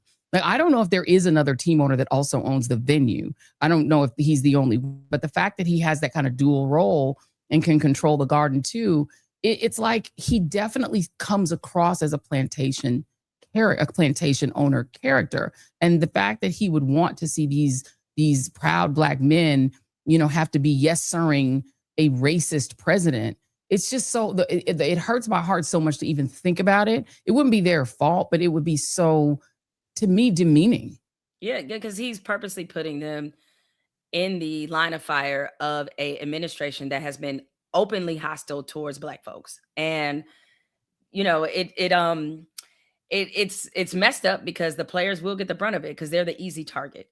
And what's even more hypocritical about this, Joy, is that, see, he got to sort of say how he felt about Mamdani. Like, he didn't play nice. Like, he shaded Mamdani, right? He's not giving them that same opportunity. And I find that to be the height of hypocrisy. Oh, so you could show up the mayor and you could talk shit about the mayor, but they can't talk shit about the president. You making them go to the White House. And I'm like, that's part of why all of this is so concerning. My general position has always been, if the players want to go or don't go, that's on them. It's a personal decision. There were certainly a lot of athletes who did not go when Obama was president. Fine, if that's what you want to do. What makes this different is that this is an owner seemingly forcing his team to do it. I also am tired of this whole narrative that this is about respecting the office. It's like, the person in the office actually matters. And one thing that I think a lot of white people get the benefit of doing is being able to be politically neutral. Black people don't get to be that. We don't get to be politically neutral because our very existence and our presence is political.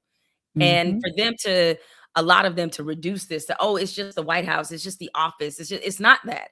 This is a different symbol for us. And they need to respect that, respect the feelings of the players, whatever they may be. I could live with whatever decision is made as long as it was what the players wanted to do, not what the owner wants to do. Because immediately when he accepted the invitation or talked about it publicly, he then went into his longstanding relationship with Trump, which leads me to believe he didn't ask them, that this is about him wanting to go to the White House.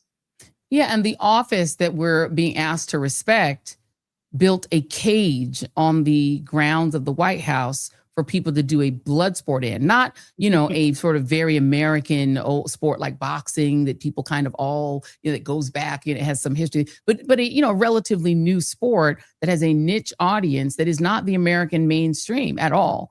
And had the person, again, at the end, when a person completely disparaged the former occupant of the White House, whose ancestors built the White House, right? She is an African-American woman whose ancestors built the home Donald Trump now lives in temporarily. And the White House has said nothing. They've had no response to the disparagement of the former first lady. So they don't respect the office. So if Trump doesn't respect the office, I'm not sure why anybody else should. No, and especially, again, that coupled with all the deep levels of anti-Blackness running through that, administration. And you hit on something important there, Joy, when you talked about that UFC debacle at the White House, is that's not the representation of America. I mean, that was a Donald Trump rally with the little sports mixed in. What the Knicks did and how they galvanized the city and the country, that's America. When you see different races, genders, kids, old folks, like every possible representation of what this country is, all celebrating together. Even if you weren't from New York, you still love seeing the people out in the different boroughs just being with each other and just hugging strangers. That's America. What's going on now with the World Cup, that's America, right? When you're seeing these people from different places experiencing America through a different set of eyes and, sort of tapping into those things that make us feel good about our country. You didn't watch UFC 250, especially after that clown said that about the former first lady. You didn't watch that and feel good about America. You watched that and you wonder, what is this? And so I think, seeing those juxtaposed against each other it's a very startling image to me. Yeah. I mean, seeing all of the young white kids walking around in Brunson jerseys was like a stark image that was really, it made you feel good. You're like, people are having fandom across race, across all kinds of other divides, no matter who you are. You could be the whitest guy with a Ewing jersey on, a throwback, Ewing throwback on. And you were like, this is all us. And it definitely was. It was every kind of person in the street, every language group, every religious group, every political group. I mean, there were white police officers high-fiving us in the street. And most of them probably voted for Trump. And so the reality is you had this ecumenism, you had this sense of community, which was only interrupted 2 times, when Trump showed up at the Garden and messed up the vibe and jinxed the team. And then when Dolan announced, no, we're going to the White House, which, as you said, is unprecedented. I guess my final question on this would be, what would theoretically be the consequence? Because a lot of people have been arguing back and forth about whether they have to go.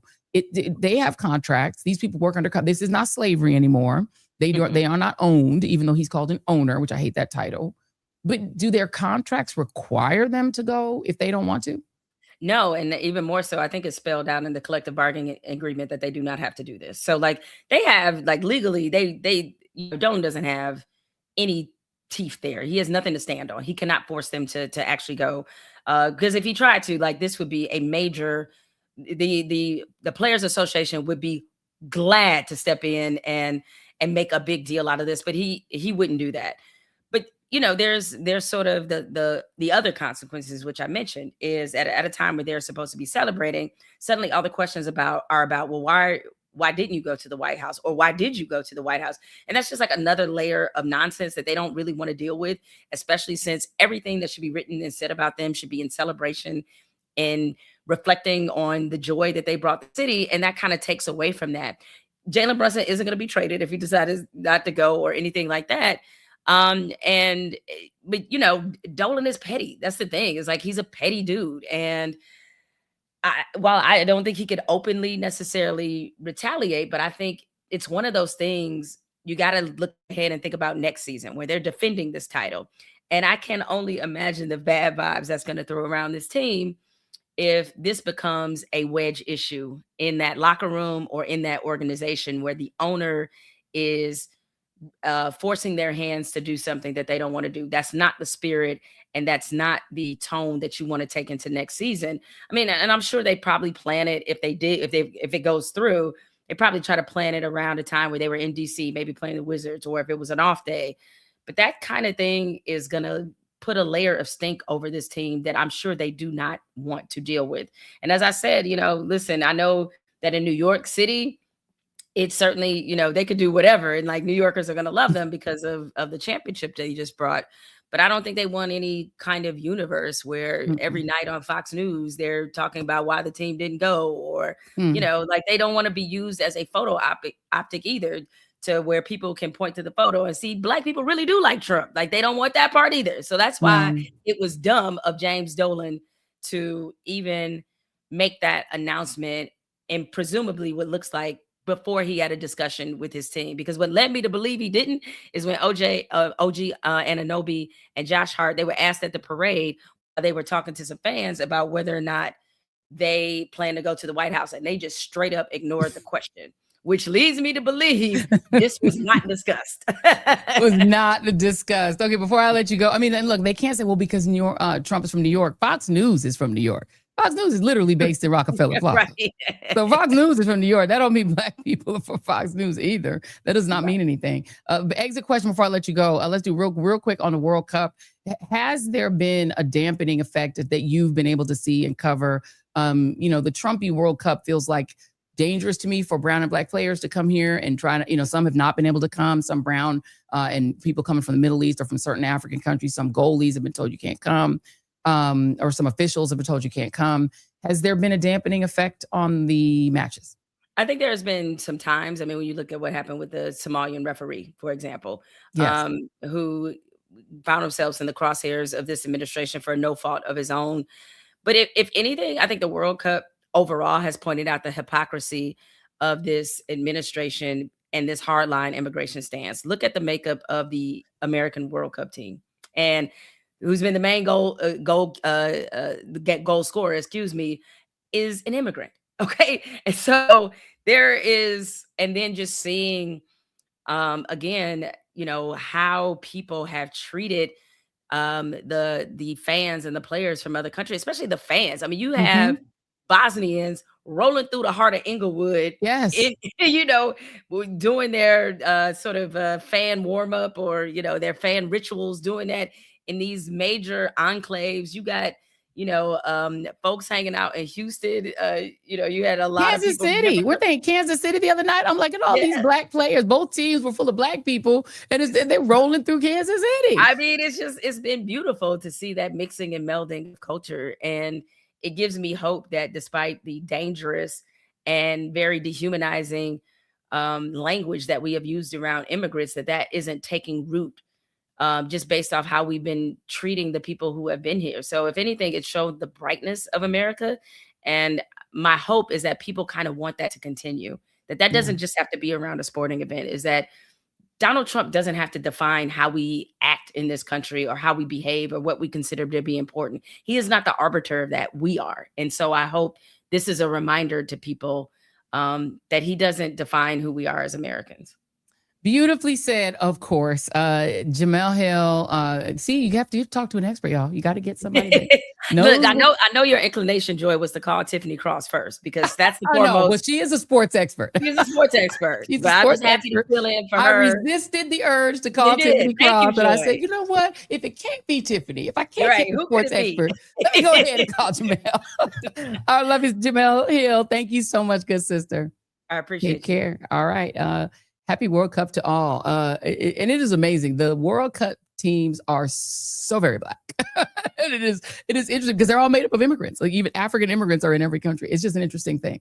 All right, so let's go from the sort of the high of sports to a sad story. It's sad in a way, but he lived a really great life. Clive Davis has passed at the age of 94. Let's play a little bit of Entertainment Tonight's obit. In the 70s, he used his pre-Grammy gala to showcase the artists he made great. From Whitney Houston to Alicia Keys, even the Queen of Soul, Aretha Franklin. It's a glittering audience, and the bond that they share is that they love music. But becoming one of the industry's most influential record executives was never part of the plan. In the film Clive Davis, The Soundtrack of Our Lives, the New York native shared that he originally dreamed of becoming an attorney, graduating from Harvard Law School, even after both his parents died just months apart. I got through school on scholarship. My parents both independently died when I was 18. I had the sum of $4,000 to my name. In one of his first jobs out of school, he served as general counsel for Columbia Records. Just a few years later, he was promoted to president. I got in music by accident. It became my life's passion. But I didn't know I had a natural gift. But it's the work ethic, too. The first artist he signed, rock icon Janis Joplin in 1967. And the hits kept on coming with Billy Joel, Bruce Springsteen, Earth, Wind & Fire, and Pink Floyd. What I look for in an artist is whether or not they can lift an audience out of their seats, whether or not they can be a headliner. And so that we see all the media writing today of hit records and downloads. And the important thing to concentrate is that, are you building an artist whose career can be there many years from now? Clive's magic touch became even more evident when he launched Arista Records in 1974, discovering acts like Barry Manilow, The Grateful Dead, David Bowie, and a teen model with a golden voice. This girl is 19 years old. You either got it or you don't have it. She's got it. She got it. Here's Whitney Houston. Sitting next to me right now, everybody in our industry knows it, is the best singer in the world today. Thank you, Clive. And joining me now is entertainment journalist, producer, and entrepreneur known for his signature accessible approach to media culture and storytelling, Chris Witherspoon, who I remind you is hosting an amazing event called ViewerCon on July 18th in Newark, New Jersey. There it is. Save the date. I hope you guys are going to come hang out with us because I'll be there. Chris, hello. Hello, Joy. Hello. This is sort of a sad day for us, but also kind of like celebrating this man's legacy. And you just can't talk enough about what he accomplished and all the many artists that he helped kind of launch, including the late great Whitney. Yes. And you know what's so interesting is, you know, there are a couple of these kind of executives that are, you know, foundational to the music industry. And if you had to name like 5 of them, you know, people who are either executives or sort of talent creators, you know, people like, you know, he will be one of the 5, right? Obviously, right? It would be the founder of Motown Records. It will be him. It will be Quincy Jones. Like there'll be like 5 people you could name, and he's one of them. 100%. I think that Clive Davis also was brilliant at the business of the music industry. It was a business, and so many record labels were here one day, gone tomorrow. Arista is still a force to be reckoned with. It's still one of those labels that is, you know, churning out great talent. And also, he was like brilliant with branding people. Like Whitney Houston was a tomboy from Newark, New Jersey. She could sing the house down, but it was Clive Davis who put her in those Bob Mackie gowns and really kind of leaned into this model-esque beauty queen, you know, that Whitney Houston had, that became a huge part of her calling card. It was the voice, but it was also those gowns that she'd be sweating and be wiping her hair back. But it was this look. Even I Will Always Love You. Folks don't know this. David Foster, who wrote the song, did not want the first 40 seconds a cappella. It was Clive Davis who pushed, and that became Whitney's greatest hit, I Will Always Love You. Those 40 seconds were just so compelling. To this day, gives me goosebumps when I think about it. So you interviewed Clive Davis back when we were at the Griot. We're going to go back to our olden days. And the thing that's going to be amazing about this clip, y'all, is that Chris looks exactly the same. Chris does not age. Chris might be a vampire. I don't know because I don't know. But we're gonna show Chris, and you asked her. What I love about the way you interview is you ask the question we all want the answer to, and you're not afraid to ask it. So here's when you asked about Whitney's personal life. Here it is, Jason F2. Davis, you're responsible for so many of the most iconic careers of musicians, including Whitney Houston, Jennifer Hudson, Alicia Keys.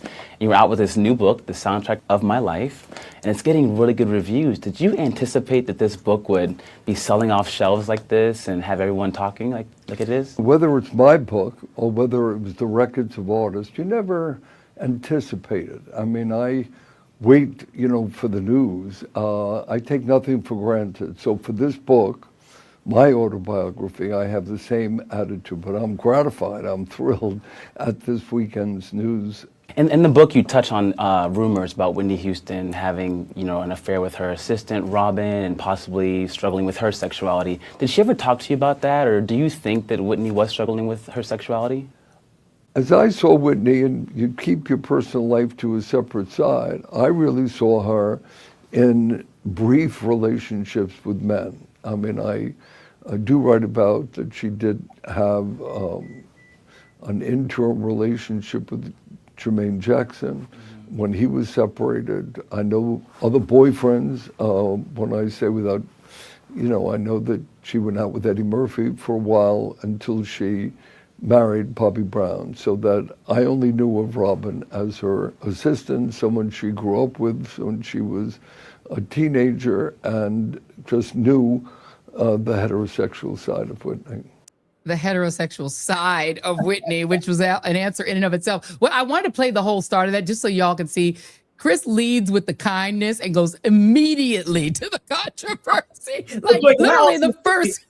Can I give you your flowers, Joy? Because you fought so hard. This is back in 2013 when Joy was managing player at the Griot. You fought so hard to get me a crew for this. You brought in the NBC News PR team because you saw that I made news in that moment. So Clive came out with this book called The Soundtrack of My Life. But if you read that book, there was so much tea in there about the industry, including him coming out in the last 5 pages as bisexual, talking about in 1985, after his divorce, he began also sleeping with men, dating men, and he alluded to Whitney possibly being bisexual. And that being a part of possibly why she was an addict, because she was kind of like living 2 lives. But also one thing that I think is so interesting as I'm thinking about his legacy is Clive Davis also launched so many hip hop careers. Something incredible happened in 1989. Fresh Prince and Jazzy Jeff, they won the first Grammy Award. What Clive did with Arista Records is he invested in LaFace Records. Remember LaFace Records, Joy? Of course, Babyface. Records, Babyface, LA Reid back in 1989. They through a partnership with BMG, but really that Clive Davis money, they launched the careers of Usher, of TLC, Outkast, Kenny Lattimore, Shantae Moore, the list goes on. And then he also told me in that same interview in the Farnsworth room, he told me also in the Farnsworth, right on the phone from your desk, he also talked about how he met Diddy, then called Puff Daddy, back in 1993. Then he was only 23 years old, Joy. He was fired from Uptown Records. He sat down with Clive Davis and he pitched Clive Davis the idea for Bad Boy. Clive wrote him a check for $15 million. And then he went on to sign Notorious B.I.G., not only sign him, but then really pump the cash in that made him huge. And so many other artists, Faith Evans, 112, the list goes on and on total. But that was all through Clive Davis seeing that hip hop and R&B was going to drive culture for decades to come. And those catalogs that Clive Davis bet on, but those millions, without that money, there'd be no Puff Daddy, there'd be no Maze, that money was not going to come from anywhere but Clive Davis. So to me, he had the foresight to know that our culture was going to drive the music industry. Now you go to the clubs, that's all you hear. All you hear are the songs from LaFace and Bad Boy. And what's so interesting too is that all the way through his 90s, he remained in the center of culture, right? Like everyone wanted to go to his Grammy party. Like that was the Grammy party to get invited to, would be Clive's party. Everyone wanted to be around him. How did he maintain relevancy? I mean, we're talking about for what, like 5 decades of relevancy?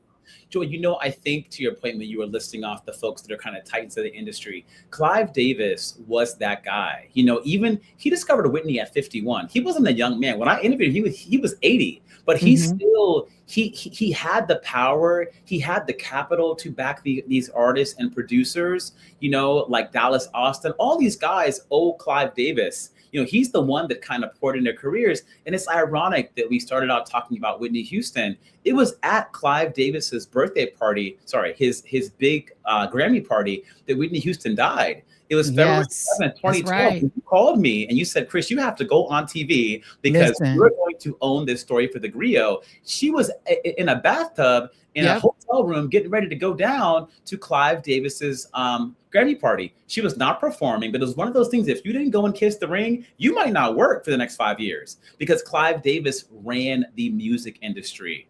And every artist that wanted to thrive that year would go to his party just to be seen and kiss the rings of other executives who were there. He was the white Berry Gordy, basically. 100%. And I can't wait, as I'm, kind of covering the story for you guys and others, I keep thinking about his biopic and all the different artists that can show up in the biopic. Aretha Franklin came to him after she lost her record deal in the 80s. Nobody wanted to work with her anymore. They thought she was too old. She was pushing 50. He poured so much money into her, gave her a new sound, and helped her come out with those late 80s, early 90s hits. One of my least favorite catalogs of her, I have to admit, I did not like the 80s version. Like but it's sold. It's sold, though. One or two hits in there that work, like Who's Zooming Whom I liked. A Rose Is Still a Rose. Remember that little song? A Rose Is Still a Rose is not bad. I like Knew You Were Waiting for Me with George Michael. I think out of all of those, that was my favorite of that era. That was brilliant. And the fact that George Michael was hanging, he was hanging in there with Aretha Franklin. I was very impressed by him, and I already loved him. But that was my favorite. My mom loved that era, though. My mom, she loved that era of Miss Thing. No, she loved it. But talk about, for instance, for a moment, some of the controversies, because there are people who love Clive Davis, and there are others who feel maybe he was exploitative. I haven't heard that. I mean, people who loved him absolutely loved him. But did he have any controversies, or was he one of those guys his biopic is gonna be all positives? I think he had controversies too. I think that the music industry in the 70s and 80s and 90s is riddled with controversy. All those folks that I named from LaFace Records, to this day, have beef with the fact that they didn't get paid. TLC did an entire movie about LaFace. Basically they were winning the Grammy of the year and were broke. That was large in part because of Arista also and Clive Davis. Arista owns all of LaFace Records. Are those folks paid what they deserve for that early body of work? Toni Braxton included, who had to file bankruptcy at the height of her career? No.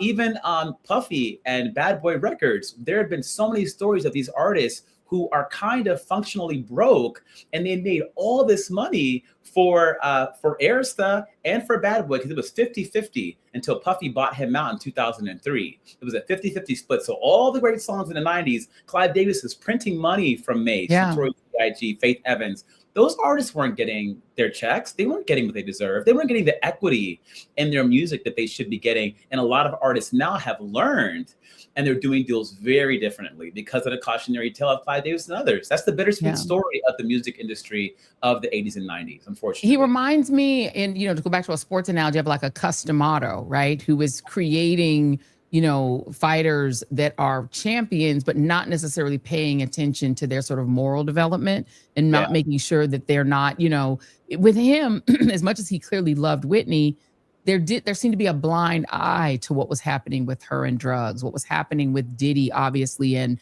predation. Like, there seemed to be a blind eye to some of the things that these people were clearly going through mental health wise. And it doesn't feel like a lot of that was sort of cared for, or maybe he just didn't know.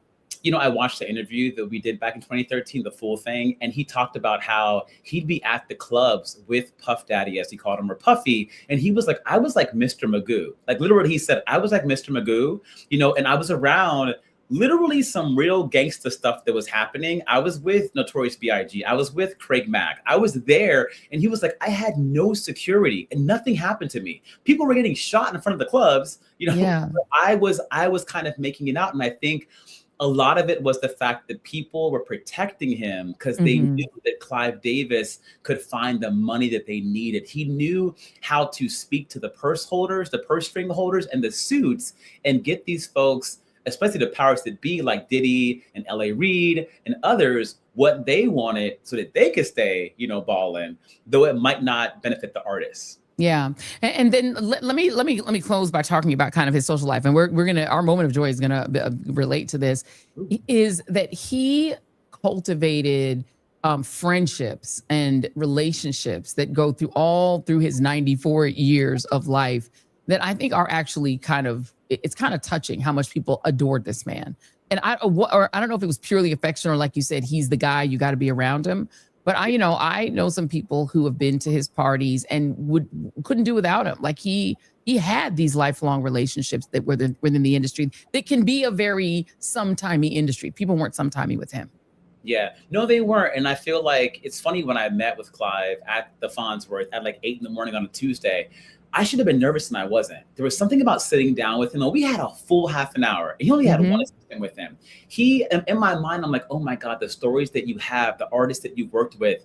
He had this kind of like Uncle Clive, or like Grandpappy Clive vibe to him. He was 80 years old. And I remember him talking about how Whitney Houston, remember that last album she did, I Look to You, $1 Million Bill? She wanted to retire. Whitney told Oprah, she had told anyone that would listen, including Clive, that she was done. She was not coming back to music. She wanted to go open a fruit stand on the road in Jamaica with her daughter, Bobby Christina, and just sell fruit, wear bad wigs. No one would even know it was her in sunglasses. Literally, that's what she wanted to do. And Clive he pulled up at her house, Joy, and he said, Whitney Houston, you are the voice. This industry is in peril without the likes of you. I'm going to invest in you. I'm going to overhaul your look. I learned through the autopsy reports and my deep research, he got her all new teeth. He, gave her a breast lift to make her look younger. All this kind of surgery to revive her and give her another chance. A lot of wear and tear from drugs and alcohol, were on her person, but he reinvested in her, put her out on Good Morning America, gave her the best producers and said, you're not done yet.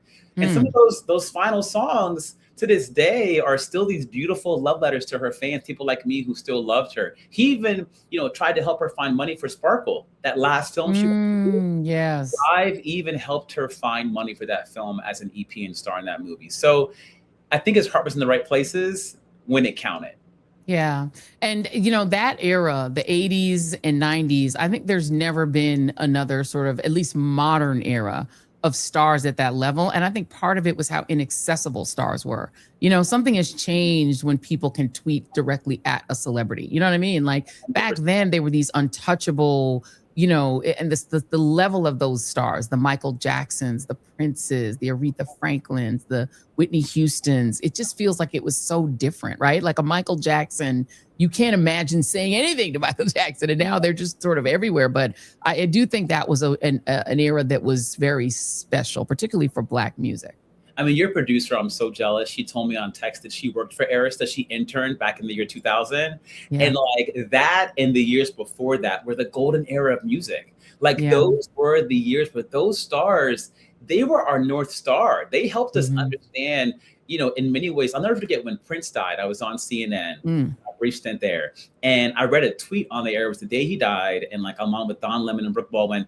And this person people were crying. We were crying on the air, actually, covering Prince. And they said, we're not crying because we knew Prince. We're crying because Prince helped us know ourselves. That's right. So when we played the Whitney albums or any of the albums, these artists that Clive touched, we would be holding the album and the little bitty cassette tape with the lyrics on it, looking at the lyrics. We couldn't go on their Instagram page. We had to wait till they came out. Right. One Grammy performance or the AMAs, and that was it. That was it. Music videos, we could replay them, but people don't realize what's different about film and TV is music. It's a whole other part of your brain that it kind of ignites, and it really does become the anthem for yourself. You can't tell me some of Whitney Houston's songs weren't for me personally. I believe some of them were for me. Looked into our lives and wrote those songs specifically. It's like, no, that song's written for me. You felt it. You felt it. It was just so different. It was so different. Chris Witherspoon, invite everyone to ViewerCon one more time. Listen, you guys head to viewercon.co. It'll be July 18th at NJPAC. It is the cookout for content. Joy Reid will be there. Bevy Smith, Tay Diggs, the entire cast of Raising Kanan. We will debut 50 Cent's new series 4 stars called Fightland. Y'all don't want to miss. Love it. It's going to be amazing. Like the kids say, it's going to be lit. Y'all should come. It's going to be lit. Come on, Dad. You're going to be me and Chris. Why would you want to come hang out with us? Chris Witherspoon. And Joy has a surprise guest. So y'all just wait. We got somebody. Just wait. Yeah, you have to find out by going to okay. So go on. There it is. It's on the screen. ViewerCon.co.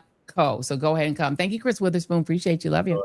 Thank you, friend. All right. So there it is. And we're going to go right to our moment of joy. You will not be surprised what it is. Our moment of joy is one more look at Clive Davis. Now, this is from our very own producer, Ron, who is so lucky to have been at maybe the final big party hosted by Clive Davis. And our wonderful producer, Ron, allowed us to share this picture of Clive. The theme for the Memorial Day party was pink. It was the pink party. And that was the theme. So you saw Clive in his fabulous pink and his blue sneakers, which are so cute. One of the final party images of Clive Davis. And he lived a wonderful life, a life that is hard to describe how extraordinary it was. So that is our moment of joy. Thank you all for tuning in. And rest in peace to Clive Davis. Condolences, deepest condolences to his family. Thanks to everyone who tuned in tonight. Please be sure to vote. If you are in New York City or you are in the great state of Maryland, tomorrow is election day. Please vote, because it is very important that you get in on these primaries.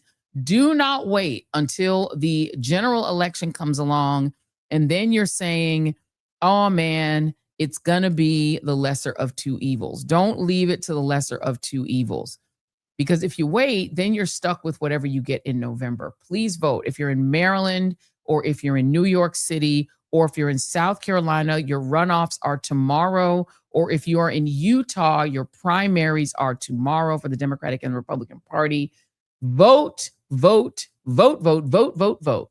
Thank y'all for tuning in, and we'll see you guys on Wednesday. We'll give you guys some of the results. We'll tell y'all who won. And if our choices won, and we'll let y'all know on Wednesday, same bad time, same bad channel. Much love. See y'all in the next Joy Reid show. Peace. Getting back to the basics, grassroots level. Let me dig a little deeper with the shovel. Plenty can't tell the forest from the trees, and I'm hard to detect, like a black hole in the dark. Injustice anywhere, it's a threat to justice everywhere. Let me make this clear, I got a bone to pick, and I'll never fear the threat of poverty. They don't want to talk about it, they rather party, so I'm a real talk about it, for sure.